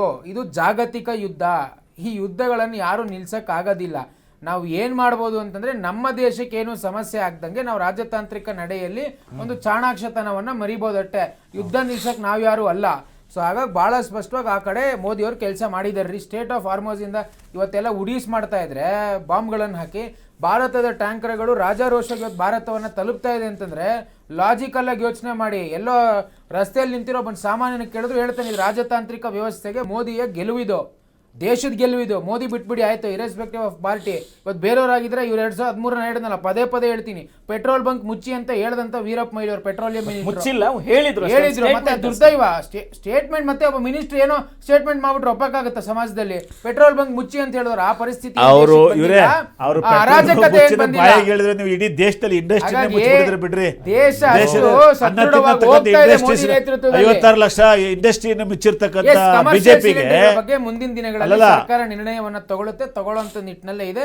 ಈ KH ಮುನಿಯಪ್ಪ ಅವರು ಕೂಡ ಮಾತಾಡಿದರೆ ಸ್ವಲ್ಪ ಆ ರೀತಿಯ ಪ್ರಬುದ್ಧತೆ ಕಾಂಗ್ರೆಸ್ನ ಬೇರೆ ಲೀಡರ್ಗಳು. ಒಂದು ಸರ್ ಎಂಪಿಗಳ ವಿಚಾರ ಮಾತಾಡ್ತಿದ್ವಿ, ನಮ್ಮಿಲ್ಲಿಂದ ಅಲ್ಲಿ ಹೋಗಿದ್ದಾರೆ ಅಂತ. ಬಿಜೆಪಿಯ ಎಂಪಿಗಳಿಗೆ ಬರೋಣ. ಯಾರ್ಯಾರು ಏನೇನ್ ಮಾಡ್ತಿದ್ದಾರೆ ಸರ್? ತೇಜಸ್ವಿ ಸೂರ್ಯ ಅವ್ರು ಇರ್ಬೋದು, ಪ್ರಹ್ಲಾದ್ ಜೋಶಿ ಅವ್ರು ಇರ್ಬೋದು, ಶೋಭಾ, ನಮ್ಮ ಬಿಜೆಪಿ ಯಾವೆಲ್ಲ ಸಂಸದರಿದ್ದಾರೆ ಆಲ್ರೆಡಿ ಅವ್ರಿಗೆ ಯಾವತ್ತು ಗೊಂದಲ ಆಯ್ತು ಅವತ್ತೇ ಪತ್ರಗಳನ್ನ ಬರೆದು ಮಾತುಕತೆ ಮಾಡಿ ಯಾವ ರೀತಿ ಮೆಜರ್ಸ್ ಅನ್ನ ತಗೋಬಹುದು, ಮತ್ತೆ ಇಲ್ಲಿ ಇರ್ತಕ್ಕಂಥವ್ರಿಗೆ ಅಲ್ಲಿ ಒಂದು ಕನೆಕ್ಷನ್ ಅನ್ನ ಕೊಟ್ಟು ಅಲ್ಲಿನ ಅಧಿಕಾರಿಗಳ ಜೊತೆ ಮಾತುಕತೆಯನ್ನ ಮಾಡಿಸ್ತಾ ಇದ್ದಾರೆ. ಯಾಕಂದ್ರೆ ಎಲ್ರಿಗೂ ಗೊತ್ತಿದೆ ಬೆಂಗಳೂರು ಒಂದು ದೊಡ್ಡ ಮಹಾನಗರ, ಅಲ್ಲ ಅಧಿಕಾರಿಗಳು ಗಮನ ಇರುತ್ತೆ ಇಲ್ಲಿ ಏನ್ ಸಮಸ್ಯೆ ಆಗುತ್ತೆ, ಯಾವ ರೀತಿ ಎಸ್ಕಲೇಷನ್ ಜಾಸ್ತಿ ಆಗುತ್ತೆ ಅಂತ. ಸೊ ಆ ನಿಟ್ಟಿನಲ್ಲಿ ನೀವೆಲ್ಲ ನೋಡಿದಿರಲ್ಲ, ಈಗ ಪತ್ರ ಬರ್ದಿರೋದು ಮಾತುಕತೆ ಸುಳ್ಳು ಹೇಳಕ್ಕಾಗತ್ತಾ ಅಥವಾ ಮಾಧ್ಯಮದವ್ರದ್ದು ಸುಳ್ಳು ಹೇಳಕ್ಕಾಗತ್ತಾ? ಮಾಧ್ಯಮದವರೇ ಸರ್, ಈಗ ಒಂದು ಪತ್ರ ಬರೆಯೋದ್ರಿಂದ ಅಲ್ಲಲ್ಲ, ಈ ಒಂದು ಪತ್ರ ಬರೆಯೋದ್ರಿಂದ ಜನಗಳ ಸಮಸ್ಯೆ ಬಗೆಹರಿಸಕ್ಕಾಗ್ತದ? ನಾನು ಹೇಳ್ತಿರೋದು ಈಗ ಸರ್, ಏನ್ ಮಾಡ್ಬೇಕಾಯ್ತು ಇಷ್ಟೊತ್ತಿಗೆಲ್ಲ 4 ಜನ ಮಂತ್ರಿಗಳು ಬಿಜೆಪಿಯ ಸಂಸದರು ಎಲ್ಲರೂ ಒಂದ್ ಕಡೆ ಸೇರ್ಕೊಂಡು ಬೆಂಗಳೂರಲ್ಲಿ ಒಂದು ಸಭೆ ಮಾಡಿ ಕರ್ನಾಟಕ ಆಗ್ತಕ್ಕಂಥ ಡ್ಯಾಮೇಜಸ್ ನ, ಕರ್ನಾಟಕಕ್ಕೆ ಆಗ್ತಕ್ಕಂಥ ಸಮಸ್ಯೆಗಳನ್ನ ರಾಜ್ಯ ಸರ್ಕಾರ ಜನಗಳಿಗೆ ನೀವು ಉತ್ತರ ಕೊಡ್ಬೇಕಾಗಿತ್ತು. ನಾವು ರಾಜ್ಯದ ಜನತೆಗೆ ಏನು ಉತ್ತರ ಕೊಡ್ಬೇಕಾಗಿತ್ತು? ದಯಮಾಡಿ ಕೇಳ್ರಿ. ಈಗ ನಾನು ಹೇಳ್ತಿರ್ತೇನೆ, ನೀವೇ ಹೇಳಿದ್ರಿ ಈಗ ಮುನಿಯಪ್ಪ ಅವ್ರು ಏನೇನು ಕ್ರಮ ತಗೊಳ್ತಿದ್ದಾರೆ, ನೀವು ಆ ತರದ್ ವರ್ಡ್ ಯಾರಾದ್ರೂ ಈಗ ಏನ್ ಹೇಳಿದ್ದಾರೆ? ನಾನು ಹೇಳ್ತಿರೋದು ಏನ್ ಗೊತ್ತಾ, ಈಗ ನೀವು ಬಾಯಿ ಮಾತಲ್ಲಿ ಕೂಡ ಮಾತಾಡಿದ್ದಾರೆ, ಬಾಯಿ ಮಾತಲ್ಲಿ ಉತ್ತರ ಒಂದ್ ನಿಮಿಷ ನಾನು ಹೇಳ್ತಿರೋ ವಿಷಯ ಏನಂದ್ರೆ, ಕೇಂದ್ರ ಸರ್ಕಾರದ 4 ಜನ ರಾಜ್ಯ ಮಂತ್ರಿಗಳು ಕರ್ತವ್ಯಗಳು ಏನು ಮಾಡ್ತಿದ್ದಾರೆ ಈಗ ವಿಷಯ ಹೇಳ್ತಿರೋದು ಏನಂದ್ರೆ, ಇನ್ನು 14 ಜನ ಎಂಪಿಗಳು ಕೇಂದ್ರ ರಾಜ್ಯದಿಂದ ಗೆದ್ದೋಗಿದಾರಲ್ಲಪ್ಪ, 14 ಜನ ಎಂಪಿಗಳು ಇವತ್ತು ಏನ್ ಮಾಡ್ತಿದ್ದಾರೆ? ಎಲ್ಲ ಒಂದ್ ಕಡೆ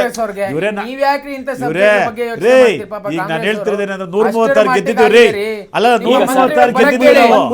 ಅಲ್ಲ, 136 ಗೆದ್ದಿರುವ ಕುರ್ಚಿ ಉಳಿಸ್ಕೊಳ್ಬೇಕಾದ್ರೆ ನೀವು ಭವಿಷ್ಯದಲ್ಲಿ ನೋಡ್ರಿ, ನೀವು ಬದುಕ್ತಿರ್ತಕ್ಕಂಥದ್ದು ಕೃಪಾ ಕಟಾಕ್ಷ. ಇವತ್ತೊಂದು ನಿತೀಶ್ ಕುಮಾರ್ ಅವರ ಕೃಪಾ ಕಟಾಕ್ಷದ, ಇಲ್ಲಿ ಈ ಚಂದ್ರಬಾಬು ನಾಯ್ಡು ಅವರ ಕೃಪಾ ಕಟಾಕ್ಷದಿಂದ ನೀವು ಬದುಕ್ತಿದ್ದೀರಾ. ನಾಳೆ ಬೆಳಗ್ಗೆ ವಿತರಣಾ ತಂಡ ನೀವು ನರೇಂದ್ರ ಮೋದಿ ಮಾಜಿ ಪ್ರಧಾನಮಂತ್ರಿಗಳು ಆಗ್ತಾರೆ. ಅದು ಅರಿವಿರಲಿ. ಒಂದ್ ಸೆಕೆಂಡ್ ಸೈಡ್ ಗಿಡೋಣ. ಕೇಂದ್ರದ ಮೇಲೆ ಇವ್ರು ಬೊಟ್ ಮಾಡ್ತಾರೆ, ರಾಜ್ಯದ ಮೇಲೆ ಅವ್ರಿಗೆ ಬೊಟ್ ಮಾಡೋದು ಸಾಮಾನ್ಯವಾಗಿ ಇದೇ ಇದೆ. ಒಂದ್ ಸಿಂಪಲ್ ಆಗ್ಲೇ ಹೇಳ್ತಿದ್ವಿ, ಈ ನೀತಿ ವಿಚಾರಕ್ಕೆ ಮೋದಿ ಅವರ ಕೆಲ ನಿರ್ಧಾರಗಳು ಸರಿ ಇಲ್ಲ, ಅವ್ರು ಮೊದಲೇ ಹೋಗಿದ್ರು ಇಲ್ಲ ಅಂತ. Atmanirbhar Bharat, vocal to local ಇರ್ಬೋದು, ಮೇಕ್ ಇನ್ ಇಂಡಿಯಾ, ಇವೆಲ್ಲ ದೂರದೃಷ್ಟಿಯನ್ನ ಕಾಂಗ್ರೆಸ್ ಹೆಂಗ್ ನೋಡುತ್ತೆ ಅಂತ ಒಂದು ಸಿಂಪಲ್ ಆಗಿ ಹೇಳೋದ ಸರ್. ಈಗ ನಾವು ಈ ಕೆಲವೊಂದು ವಿಷಯಗಳೆಲ್ಲ ಇದೆಯಲ್ಲ, ಒಂದು 5-10% ಎಫೆಕ್ಟ್ ಆಗಿರೋದು. ನರೇಂದ್ರ ಮೋದಿ ಅವರು ಎಷ್ಟನೇ ವರ್ಷಕ್ಕೆ ಸರ್ ಈ ದೇಶದ ಪ್ರಧಾನಮಂತ್ರಿ ಆಗಿರೋದು? ಈಗ 13 ವರ್ಷ ಆಗ್ತಾ ಇದೆಯಾ? 12 ವರ್ಷ ಆಗ್ತಾ ಇದೆಯಾ? 12 ವರ್ಷ ಆಗಿದೆಯಲ್ಲ. ನಾನು ಸ್ವಂತಕ್ಕೆ ಏನಾದರೂ ಒಂದು ಡ್ಯಾಮ್ ಕಟ್ಟರೋ ನಿದರ್ಶನ ಇದೆಯಾ? ಬೇರೆ ಒಂದು ಫ್ಯಾಕ್ಟ್ರಿ ಕಟ್ಟರೋ ನಿದರ್ಶನ ಇದೆಯಾ? ಜನಕ್ಕೆ ಇವತ್ತು ನೋಡಿ ಸರ್, ದಯಮಾಡಿ 54 ಲಕ್ಷ ದೇಶದಲ್ಲಿ ಇಂಡಸ್ಟ್ರಿ ಮುಳುಗೋಗಿದೆ. ಅಲ್ಲ, 54 ಲಕ್ಷ ಅದನ್ನೆಲ್ಲ ಸರ್, ಜನಗಳಿಗೆ ಏನ್ ಮಾಡ್ಬೇಕಾಗಿರೋದು? ದೇಶದಲ್ಲಿರ್ತಕ್ಕಂಥ ಭಾರತ ಜಲ್ ಜೀವನ್ ಮಿಷನ್, ಪ್ರಧಾನ ಮಂತ್ರಿ ಕೌಶಲ್ ಭೀಮಾ, ಹಳ್ಳಿಗಾಡಲ್ಲಿ ಹೋಗ್ರಿ, ಕಾಳಿ ಕೊಳವೆನಲ್ಲಿ ನೀರು ಬರ್ತವೆ, ಜಲ್ ಮಿಷನ್. ಹಳ್ಳಿಗಾಡ ಪ್ರದೇಶದಲ್ಲಿ ನೀರು ಬರ್ತಾ ಇಲ್ಲ, ಗಾಳಿ ಬರ್ತಾ ಇದೆ. ವಿಚಾರ ಏನಂದ್ರೆ ಸರ್, ಈಗ ವಿಷಯ ಹೇಳ್ತಿರ್ದೇನಂದ್ರೆ, ಈ ನರೇಂದ್ರ ಮೋದಿ ಅವರು 12 ವರ್ಷ ಇವತ್ತು 13ನೇ ವರ್ಷಕ್ಕೆ ಕಾಲಿಡ್ತಿದ್ದಾರೆ. ನಿಮ್ಮ ಹೊಸ ಪ್ರಯೋಗಗಳು ಈ ದೇಶಕ್ಕೆ ಕೊಡುಗೆಗಳು ದಯಮಾಡಿ ಬಿಜೆಪಿ ಹೋಗ್ತಾರೆ 4 ಕೇಳ್ಬಿಡ್ರಿ ನೀವು ದೇಶಕ್ಕೆ. ನಾನು ಹೇಳ್ತಿರೋದೇನು ಗೊತ್ತಾ, ಈಗ ಇವತ್ತು ಇಂಡಸ್ಟ್ರಿ ಇಲ್ಲದೆ ಇದ್ರೆ ಜನಗಳಿಗೆ ಉದ್ಯೋಗ ಸಿಗಲ್ಲ. ಇವತ್ತು 54 ಲಕ್ಷ ಇಂಡಸ್ಟ್ರಿ ಮುಚ್ಚಿದ್ದಾರೆ, ಅದಕ್ಕೆ ಯಾರು ಜವಾಬ್ದಾರಿ? ನೀವೆಲ್ಲ ತಗೊಂಡೋಗಿ ಅರ್ಪಣೆ ಮಾಡ್ತಾ ಇದ್ರೆ ಅಂಬಾನಿ ಕುಟುಂಬಗಳಿಗೆ. ಸಾಮಾನ್ಯ ಮಧ್ಯಮ ದರ್ಜೆ ಇಂಡಸ್ಟ್ರೀಸ್ ಏನಾಗ್ತಾ ಇದೆ? ಲಾರ್ಜ್ ಸ್ಕೇಲ್ ಇಂಡಸ್ಟ್ರಿ ಯಾರೋ ಹಣವಂತರಿಗೆ ಹಣ ಕೊಡೋದಲ್ಲಪ್ಪ, ಇಲ್ಲದೆ ಇರ್ತಕ್ಕಂಥವ್ನಿಗೆ ಏನು ಮಾಡ್ತಿದ್ದಾರೆ ನರೇಂದ್ರ ಮೋದಿ ಅವರು? ಏನು ತಗೊಂಡಿದ್ದಾರೆ ಎಲ್ಲ? ಈಗ ಆಯ್ತ್ರಪ್ಪ, ಈ ಕರ್ನಾಟಕ ರಾಜ್ಯಕ್ಕೆ ಏನು ಕೊಡುಗೆ ಕೊಡ್ತಾ ಇದ್ದೀರಾ? ಕರ್ನಾಟಕ ರಾಜ್ಯಕ್ಕೆ ಏನು ಅಂತಂದ್ರೆ ಪಾಪ ಅದೆಲ್ಲ ಏನು ಕೊಡ್ತಿದ್ದೀರಾ? ಐಟಿ ಕಂಪನಿ ಬಿಟ್ಟು ಹೋಗ್ತೀವಿ ಅಂತ ಹೇಳಿದ್ರಲ್ಲ, ಪೀಣ್ಯ ಇಂಡಸ್ಟ್ರಿ ಮುಚ್ಚಬೇಕಾಗುತ್ತೆ, ಗುಂಡಿ ರಸ್ತೆಗಳು ಸರಿ ಇಲ್ಲ ಅಂತ. ಅದೇ ಕೊಡುಗೆ ಕರ್ನಾಟಕ ಕಾಂಗ್ರೆಸ್ ಕೊಡ್ತಿರೋದು. ಅಲ್ಲ, ನಿಮ್ ಕೊಡುಗೆ ಏನ್ ಹೇಳಿ ನೋಡಿ ಸರ್. ಈಗ ಮೊನ್ನೆ ಒಂದ್ ನಿಮಿಷ ಇದೇನದು ಕಾಂಕ್ರೀಟ್ ರೋಡ್ ತೆಗೆದಾಗ ನಮ್ದೇನು ವೈಟ್ ಏನ್ ಹೇಳ್ತಾರೆ ಅದನ್ನ, ಇವತ್ತು 740 ಬೆಂಗಳೂರು ಸುತ್ತಮುತ್ತ 740 ಕಿಲೋಮೀಟರ್ ಮಾಡ್ತಾ ಇದ್ದೀವಿ ರೋಡ್ ರಸ್ತೆನ. 700 ಎಷ್ಟು ಹೇಳಿ? ಅದು ದುಡ್ಡು ಹೆಂಗಂತ ಬಿಜೆಪಿ ಅವ್ರ ಹತ್ರ ಈ ದೇಶ ಜನ ಕಲ್ತ್ಕೊಳ್ಬೇಕು. ಅಯ್ಯೋ ಸರ್, ಇದನ್ನ ಕಲ್ತ್ಕೊಳ್ಳೋಷ್ಟಲ್ಲೇ ನಮ್ ಗ್ಯಾಸ್ ಊಟಕ್ಕೆ ಬೇಕು. ಒಂದ್ ಸೆಕೆಂಡ್ ಸರ್, ಸೋಷಿಯಲ್ ಮೀಡಿಯಾದಲ್ಲಿ ಒಂದು ಟೀಕೆ ಬರ್ತಿದೆ, ನಾನು ಅದನ್ನ ಪ್ರಸ್ತಾಪ ಮಾಡ್ಲೇಬೇಕು. ಒಂದು ಕೇಂದ್ರ ಸರ್ಕಾರ ಸರಿಯಾಗಿ ಪ್ರಿಪೇರ್ಡ್ ಆಗಿಲ್ಲ, ಎಲ್ಲೋ ಒಂದು ಕಡೆ ಎಡವಿತು ಅನ್ನೋದು ಒಂದು ಆರೋಪ. ಮತ್ತೊಂದು ಕಡೆಯಲ್ಲಿ ವಾಪಸ್ ಬರೋದು ಕೇಳಿದ್ರೆ ಕಾಂಗ್ರೆಸ್ಸಿಗೆ ಗ್ಯಾಸಿನ ಸಮಸ್ಯೆ ಬರಬಹುದು ಅಂತ. ಹೆಂಗೆ ಸರ್? ಡಿನ್ನರ್ ಮೀಟಿಂಗು ಜೊತೆಲಿ ಬ್ರೇಕ್ಫಾಸ್ಟ್ ಮೀಟಿಂಗಿಗೆ ಸಿಲಿಂಡರ್ ಸಮಸ್ಯೆ ಇದು ಸಾರ್ವಜನಿಕ ವಲಯದಲ್ಲಿ ಬರ್ತಿರೋದು. ಹಾಗಾಗಿ ಈ ರಾಜಕೀಯ ನಾವು ಬದಿಗಿಟ್ಟು ನೋಡಿದಾಗ ಫೈನಲ್ ನೋಟ್ನ ತಗೊಳ್ತಾ ಹೋಗ್ತೀನಿ ಸರ್. ಸಮಸ್ಯೆ ಬಂದಿದೆ, ಎಲ್ಲರಿಗೂ ಸಮಸ್ಯೆ ಆಗ್ತಿದೆ. ಸರ್ವಿಸ್ ಸೆಕ್ಟರ್ ಅಲ್ಲಿರೋರು ಎಲ್ಲರಿಗೂ ಸಮಸ್ಯೆ ಆಗ್ತಿದೆ. ಗೃಹ ಬಳಕೆ, ನಮ್ಮನೆಲ್ಲೇ ಬುಕ್ ಮಾಡಿದ್ದೀವಿ, ಇನ್ನೂ ಗ್ಯಾಸ್ ಬಂದಿಲ್ಲ, ಸೇರಿದಂತೆ ಎಲ್ಲರಿಗೂ. ಕೇಂದ್ರ ಸರ್ಕಾರನ ಈಗ ಬೊಟ್ಟು ಮಾಡೋದು ಅಥವಾ ಟೀಕೆ ಮಾಡೋದು ಒಂದು ಭಾಗ. ಅದನ್ನ ಬಿಟ್ಟು ಕಾಳಸಂತೆ ಇರ್ಬೋದು, ಮತ್ತೊಂದು ಮಗ್ದೊಂದು, ನೀವು ಆಗ್ಲೇ ಅವ್ರಿಗೆ ಹೇಳ್ತಿದ್ರಿ CBI ಬಳಕೆ ಮಾಡ್ತಾರೆ, ಬೇರೆ ಬೇರೆ ಏಜೆನ್ಸಿ ಅವರು ಕೂಡ ಶುರು ಮಾಡ್ತಾರೆ, ನೀವು SIT ಯೂಸೇ ಮಾಡಿಲ್ವಾ ಅಂತ. ಈ ಚರ್ಚೆಗಳನ್ನ ಬಿಟ್ಟು ಮುಂದಿನ ಹೆಜ್ಜೆ ಏನು ಕಾಂಗ್ರೆಸ್ ನೋಡಿ ಸರ್, ಏನು? ನಾವು ನಿಜವಾಗ್ಲೂ ಕೇಂದ್ರ ಸರ್ಕಾರ ಏನಾದರೂ BJP ಸರ್ಕಾರ ನಮಗೆ ಅಗತ್ಯಕ್ಕೆ ತಕ್ಕಂಗೆ ಏನಾದರೂ ಸಿಲಿಂಡರ್ಗಳು ಸಪ್ಲೈ ಮಾಡಿದ್ರೆ ನಾವು ಅದನ್ನು ರಾಜ್ಯ ಸರ್ಕಾರ ಅದನ್ನು ಡಿಸ್ಟ್ರಿಬ್ಯೂಟ್ ಮಾಡ್ತಾ ಜನಕ್ಕೆ ಕಾಳಸಂತೆಯಲ್ಲಿ ಆಗ್ತಕ್ಕಂಥ ತೊಂದರೆಗಳನ್ನಾಗಲಿ ಇನ್ನೊಂದಾಗಲಿ ಮಾರಾಟ ಮಾಡ್ತಕ್ಕಂಥ ಕ್ರಮ ವಹಿಸೋಕ್ಕೆ ರಾಜ್ಯ ಸರ್ಕಾರ ರೆಡಿ ಇದೆ. ನೀವು ಕೇಂದ್ರ ಸರ್ಕಾರದವ್ರು ಏನು ಮಾಡಬೇಕು, ನರೇಂದ್ರ ಮೋದಿ ಅವರು ಕರ್ನಾಟಕಕ್ಕೆ ಎಷ್ಟು ಅಗತ್ಯತೆ ಇದೆ. ಈಗ ನಾನು ಹೇಳ್ತಿರೋದೇನು ಅಂದರೆ, ಇವಾಗ ಸ್ಟಾರ್ಟ್ ಮಾಡಿದ್ದಾರೆ. ಏನೋ 25% ಏನೋ ಕೊರತೆ ಇತ್ತು, 25% ಮಾತ್ರ, ಇನ್ನು 75% ಗಂಟ ಚರ್ಚೆನೇ ಆಗಿಲ್ಲ. ಗೃಹೋಪಯೋಗಿ ಸಿಲಿಂಡರ್ಗಳು ಏನಿದೆ 25% ಮಾತ್ರ ನಾವು ರೈಸ್ ಮಾಡ್ತಂತ ಹೇಳ್ತೀವಿ. ಇನ್ನು 75% ಕೊಡಬೇಕಾಗಿರೋ ಕರ್ತವ್ಯ ಯಾರ್ದು? ಅದನ್ನ ನಿಜವಾಗಲೂ ರಾಜ್ಯ ಸರ್ಕಾರನ, ಕರ್ನಾಟಕನ ಎಲ್ಲೋ ಒಂದು ಕಡೆ ಬೇರೆ ರಾಷ್ಟ್ರದಲ್ಲಿಲ್ಲ, ಈ ಭಾರತ ದೇಶದಲ್ಲಿ ಬದುಕಿದ್ದೀವಿ, ನಮ್ಮದು ರೆವಿನ್ಯೂ ಕೊಡ್ತಾ ಇದ್ದೀವಿ. ಇವತ್ತು ದೇಶ ನಡೀತಿರತಕ್ಕಂಥ 30% ಟ್ಯಾಕ್ಸ್ ನಮ್ಮ ಕರ್ನಾಟಕ ರಾಜ್ಯದಿಂದ. ಅದನ್ನು ಸ್ವಲ್ಪ ನರೇಂದ್ರ ಮೋದಿ ಅವರು ಗಮನ ಹರಿಸಲಿ. ಯಾವ ವ್ಯಕ್ತಿ ತನ್ನ ದೇಶಕ್ಕೆ ಅಭಿವೃದ್ಧಿಗೆ ಬೆನ್ನೆಲುಬಾಗಿ ನಿಂತಿದ್ದಾನೆ ಆ ರಾಜ್ಯನ ಕಡೆಗಣಿಸ್ತಿರೋ ರಾಜಕಾರಣಕ್ಕೋಸ್ಕರ ನಾವು ಅದನ್ನು ಬಿಟ್ಬಿಟ್ಟು ಈ ಇವತ್ತು 16 ಜನ BJP, 16-17 ಜನ NDAದಲ್ಲಿ ಏನು ಗೆದ್ದಿದ್ದಾರೆ ಅವರು ದಯಮಾಡಿ ಕರ್ನಾಟಕ ರಾಜ್ಯದ ಪರವಾಗಿ ನಿಂತ್ಕೊಳ್ಬೇಕು. ಕರ್ನಾಟಕ ರಾಜ್ಯ ಸರ್ಕಾರದಲ್ಲಿ ಕೈ ಜೋಡಿಸಬೇಕು. ಕೇಂದ್ರ ಸರ್ಕಾರದಿಂದ ಬರ್ತಕ್ಕಂಥ ಸವಲತ್ತುಗಳನ್ನು, ಗ್ಯಾಸನ್ನು, ಇನ್ನೊಂದು ಮತ್ತೊಂದನ್ನು ರಾಜತಾಂತ್ರಿಕವಾಗಿ ಮಾತಾಡಿ ತಲುಪಿಸಿದ್ರೆ ನಾವು ಕಾಳಸಂತೆಯಲ್ಲಿ ಮಾರಾಟ ಆಗದಿದ್ದನ್ನು ತಡೆದು ಜನಗಳಿಗೆ ಏನು ತಲುಪಿಸ್ಬೇಕು ಅದನ್ನು ಸಮರ್ಪಕವಾಗಿ ಗ್ಯಾಸ್ ಇನ್ನೊಂದು ಮತ್ತೊಂದು ಮಗದೊಂದು ಏನು ಅವನ್ನೆಲ್ಲ ರೆಡಿ ಇದ್ದೀವಿ. ಎಲ್ಲೋ ಒಂದು ಕಡೆ ರಾಜಕಾರಣ ಮಾಡಿದಿರ, ಕೇಂದ್ರ ಸರ್ಕಾರ ರಾಜಕಾರಣ ಮಾಡಿದ್ದಾರೆ. ಈ ವಿಷಯದಲ್ಲೂ ಎಲ್ಲ ವಿಚಾರಗಳನ್ನು ರಾಜಕಾರಣಗೊಳಿಸೋದು ಬೇಡ. ರಾಜಕಾರಣ ಮಾತಾಡಲಿ, ಅದನ್ನು ಹೊರತುಪಡಿಸಿ ಏನು ನಮ್ಮ ಕರ್ನಾಟಕ ರಾಜ್ಯಕ್ಕೆ ಸಿಗಬೇಕು ಅದನ್ನ ಸಂಸದರು ಕೊಡುವಂತ ಜವಾಬ್ದಾರಿ ಅವ್ರದ್ದಿದೆ. ಜೊತೆಯಲ್ಲಿ ಈಗ ಸಮಸ್ಯೆ ಅಂತೂ ಆಗಿಬಿಟ್ಟಿದೆ. ಹೌದು, ಮುಂದೆ ಯಾವ ಪರಿಣಾಮಕ್ಕೆ ಹೋಗುತ್ತೆ ಇಲ್ವೋ ಗೊತ್ತಿಲ್ಲ. ಕೇಂದ್ರ ಸರ್ಕಾರದ ಮುಂದಿನ ದೂರದೃಷ್ಟಿಗಳು ಹೆಂಗಿದೆ? ಬೇರೆ ಕಡೆಯಿಂದ ಆಮದು ಮಾಡ್ಕೊಳ್ಳೋದಿರ್ಬೋದು ಅಥವಾ ಇನ್ನೇನಾದ್ರೂ ESMA ಈಗಾಗಲೇ ಒಂದ್ ಕಡೆ ಜಾರಿ ಆಗಿದೆ. ಇದನ್ನ ಹೊರತಾಗಿ ಸಿಚುವೇಶನ್ ರಷ್ಯಾದಿಂದ, ಆಸ್ಟ್ರೇಲಿಯಾದಿಂದ, ಕೆನಡಾದಿಂದ ಮಾತುಕತೆ ಮಾಡಿ ಅಲ್ಲಿಂದ ತೈಲವನ್ನು ತರಿಸ್ಕೊಳ್ತಕ್ಕಂಥ ನಿಟ್ಟಿನಲ್ಲಿ ಕೇಂದ್ರ ಸರ್ಕಾರ ಕೆಲಸವನ್ನು ಮಾಡ್ತಾ ಇದೆ. ಹಾಗಾಗಿ ಈಗ ಆಲ್ರೆಡಿ ಮಿನಿಸ್ಟ್ರಿ ಆಫ್ ಪೆಟ್ರೋಲಿಯಂ ಕೂಡ ಬಹಳ ಸ್ಪಷ್ಟವಾಗಿ ನಿದರ್ಶನಗಳನ್ನು ಕೊಟ್ಟಿರ್ತಕ್ಕಂಥದ್ದು. ಯಾವ ಮೆಜರ್ಸನ್ನು ತಗೊಂಡು ಕಮರ್ಷಿಯಲ್ ಸಿಲಿಂಡರ್ಸ್ ಹೋಟೆಲ್ಗಳಿಗೆ ಯಾವ ಸಮಸ್ಯೆಗಳಾಗ್ದಂಗೆ ಮುಂದಿನ ದಿನಗಳಲ್ಲಿ ತಲುಪಿಸುವಂಥ ನಿಟ್ಟಿನಲ್ಲಿ ಅದನ್ನು ಜಾರಿಯಾಗುವಂತೆ ನೋಡ್ಕೊಳ್ತಕ್ಕಂಥದ್ದು ಆಯಾ ರಾಜ್ಯಗಳಲ್ಲಿರ್ತಕ್ಕಂಥ ರಾಜ್ಯ ಸರ್ಕಾರಗಳ ಜವಾಬ್ದಾರಿ. ಅದು ಬಿಟ್ಟು ರಾಜಕೀಯ ಮಾಡಿದ್ರೆ ಅದವರ ದುರುದ್ದೇಶವನ್ನು ತೋರಿಸ್ತದೆ. ಮತ್ತು ಭಾಳ ಸ್ಪಷ್ಟವಾಗಿ ಒಂದು ಜಾಗತಿಕ ಯುದ್ಧದ ಸಂದರ್ಭದಲ್ಲಿ ಒಂದಷ್ಟು ಏರುಪೇರುಗಳಾಗ್ತಕ್ಕಂಥದ್ದು ಸಹಜ. ಆದರೆ ನೀವು ಬೇರೆ ದೇಶಗಳಿಗೆ ಹೋಲಿಸ್ಕೊಂಡು ಭಾರತದ ಇವತ್ತಿನ ಪರಿಸ್ಥಿತಿ ನೋಡಿದಾಗ ಭಾರತ ಬಹಳ ಸದೃಢವಾಗಿದೆ. ಒಂದಷ್ಟು ಅಲ್ಲಿ ಇಲ್ಲಿ ಹೋಟ್ಲ್ಗಳ ಸಮಸ್ಯೆಗಳಾಗ್ತಾ ಇದೆ. ಹಾಗಾಗಿ ಭಾಳ ಈಗ ನೋಡಿ, ನೀವು ಹೋಟ್ಲ್ಗಳಿಗಿಂತ ಫಸ್ಟ್ ಪ್ರಾಮುಖ್ಯತೆ ಕೊಡ್ಬೇಕು ನಿಮ್ಮ ಮನೆಗಳಿಗೆ. ನಿಮ್ಮ ಮನೆಯಲ್ಲೇ ಊಟ ಇಲ್ಲ, ಹಾಸ್ಪಿಟಲ್ಗಳಲ್ಲಿ ಸಿಲಿಂಡರ್ಗಳು ವರ್ಕ್ ಆಗಲ್ಲ ಅಂತಂದ್ರೆ ನಾಳೆ ಏನು ಸಮಸ್ಯೆ ಆಗುತ್ತೆ? ದೇಶದಲ್ಲಿ ಒಂದು ಎಮರ್ಜೆನ್ಸಿ 75ರಲ್ಲಿ ಇಂದಿರಾ ಗಾಂಧಿ ಹಾಕಿದ್ರಲ್ಲಿ ಎಮರ್ಜೆನ್ಸಿ, ಆ ರೀತಿ ಎಮರ್ಜೆನ್ಸಿ ಬಂದ್ಬಿಡುತ್ತೆ. ಆ ರೀತಿ ಎಮರ್ಜೆನ್ಸಿ ಬರೋದಿಲ್ಲ, ಯಾಕಂದ್ರೆ ಕಷ್ಟದ ಪರಿಸ್ಥಿತಿ ಏನು ಬರೋದಿಲ್ಲ. ಯಾಕಂದ್ರೆ ಮೋದಿಯ ನೇತೃತ್ವ ಇದೆ ದೇಶಕ್ಕೆ, BJP ಕೇಂದ್ರದಲ್ಲಿ ಇರೋದ್ರಿಂದ ಸದಾಕಾಲ ಜನರ ಪರವಾಗಿ ಯೋಚನೆ ಮಾಡ್ತಕ್ಕಂಥ ದೇಶ ಮೊದಲು ಎನ್ನುವಂಥ ಚಿಂತನೆ ನಮ್ಮಲ್ಲಿದೆ. ಅದನ್ನು ಸ್ವಲ್ಪ ಕಾಂಗ್ರೆಸ್ ಅವ್ರು ನಿನ್ನೆ ಹೋರಾಟ ಮಾಡ್ತಿದ್ದಾರೆ. ಒಬ್ಬ ರಾಷ್ಟ್ರಪತಿ ಫೋಟೋ ಹಾಕ್ಬಿಟ್ಟು ವ್ಯಂಗ್ಯವಾಗಿ ಪ್ರಧಾನಮಂತ್ರಿ ಫೋಟೋ ಹಾಕ್ತೀರಾ ಅಂದ್ರೆ ಅದು ನಾಚಿಕೆಗೇಡಿನ ಕಾಂಗ್ರೆಸ್ನ ಮನಸ್ಥಿತಿ. ಅಲ್ಲ, ಗ್ಯಾಸ್ ಸಿಲಿಂಡರ್ ಎತ್ಕೊಂಡು ಬರೀ 10 ರೂಪಾಯಿ ಬೆಲೆ ಜಾಸ್ತಿ ಆಗ್ತಿದ್ರು ಕೂಡ ಶೋಭಾ ಕರಂದ್ಲಾಜೆ ಏನ್ ಮಾಡ್ತಿದ್ರು? ಬಿಡಿ ಸರ್, ರಾಜಕೀಯದಲ್ಲಿ ಸರ್ವೇ ಸಾಮಾನ್ಯ. And thank you sir. ಇಷ್ಟೊತ್ತು ಕರ್ನಾಟಕ ನ್ಯೂಸ್ ಬೀಟ್ ಅಲ್ಲಿ ಭಾಗಿಯಾಗಿ ಅನೇಕ ಸುದ್ದಿಗಳು, ಅನೇಕ ವಿಚಾರಗಳನ್ನ ನಾವು ಚರ್ಚೆ ಮಾಡ್ತಾ ಹೋದ್ವಿ. ನೋಡಿದ್ರಲ್ಲ ವೀಕ್ಷಕರೇ, ಬಹಳ ಸ್ಪಷ್ಟವಾಗಿ ಒಂದು ಅರ್ಥ ಮಾಡ್ಕೋಬೇಕು. BJP ಮುಖಂಡರು, ಕಾಂಗ್ರೆಸ್ ಮುಖಂಡರು ಹೇಳ್ತಾ ಇದ್ರು ಏನೇನ್ ಆಗ್ತಿದೆ, ಸದ್ಯದ ಪರಿಸ್ಥಿತಿಗಳು ಏನು, ಮುಂದೆ ಏನಾಗ್ಬೋದು ಅಂತ. ಬಟ್ ಒಂದು, ಈ ವಿಚಾರದಲ್ಲಿ ಮತ್ತೆ ರಾಜಕೀಯ ಟೀಕೆ, ಅವ್ರನ್ನ ಕಾಲು ಎಳೆಯೋದನ್ನ ಬಿಟ್ಟು ಜವಾಬ್ದಾರಿಗಳು ಏನಿದೆ, ಜನರಿಗೆ ಏನು ಮಾಡಬೇಕು, ಒಂದು ಪ್ಯಾನಿಕ್ ಅಂತೂ ಕ್ರಿಯೇಟ್ ಆಗಿದೆ. ಆಟೋ ಡ್ರೈವರ್ ಸಮಸ್ಯೆಗಳು ಬೇರೆ, ಮನೆಯಲ್ಲಿ ಕೂಡ ಈಗ ವಾಪಸ್ ಸೌದೆ ಒಲೆ, ಹೋಟೆಲ್ನಲ್ಲೂ ಕೂಡ ಸೌದೆ ಒಲೆ ಮೂಲಕ ಹೋಗಿದ್ದಾರೆ.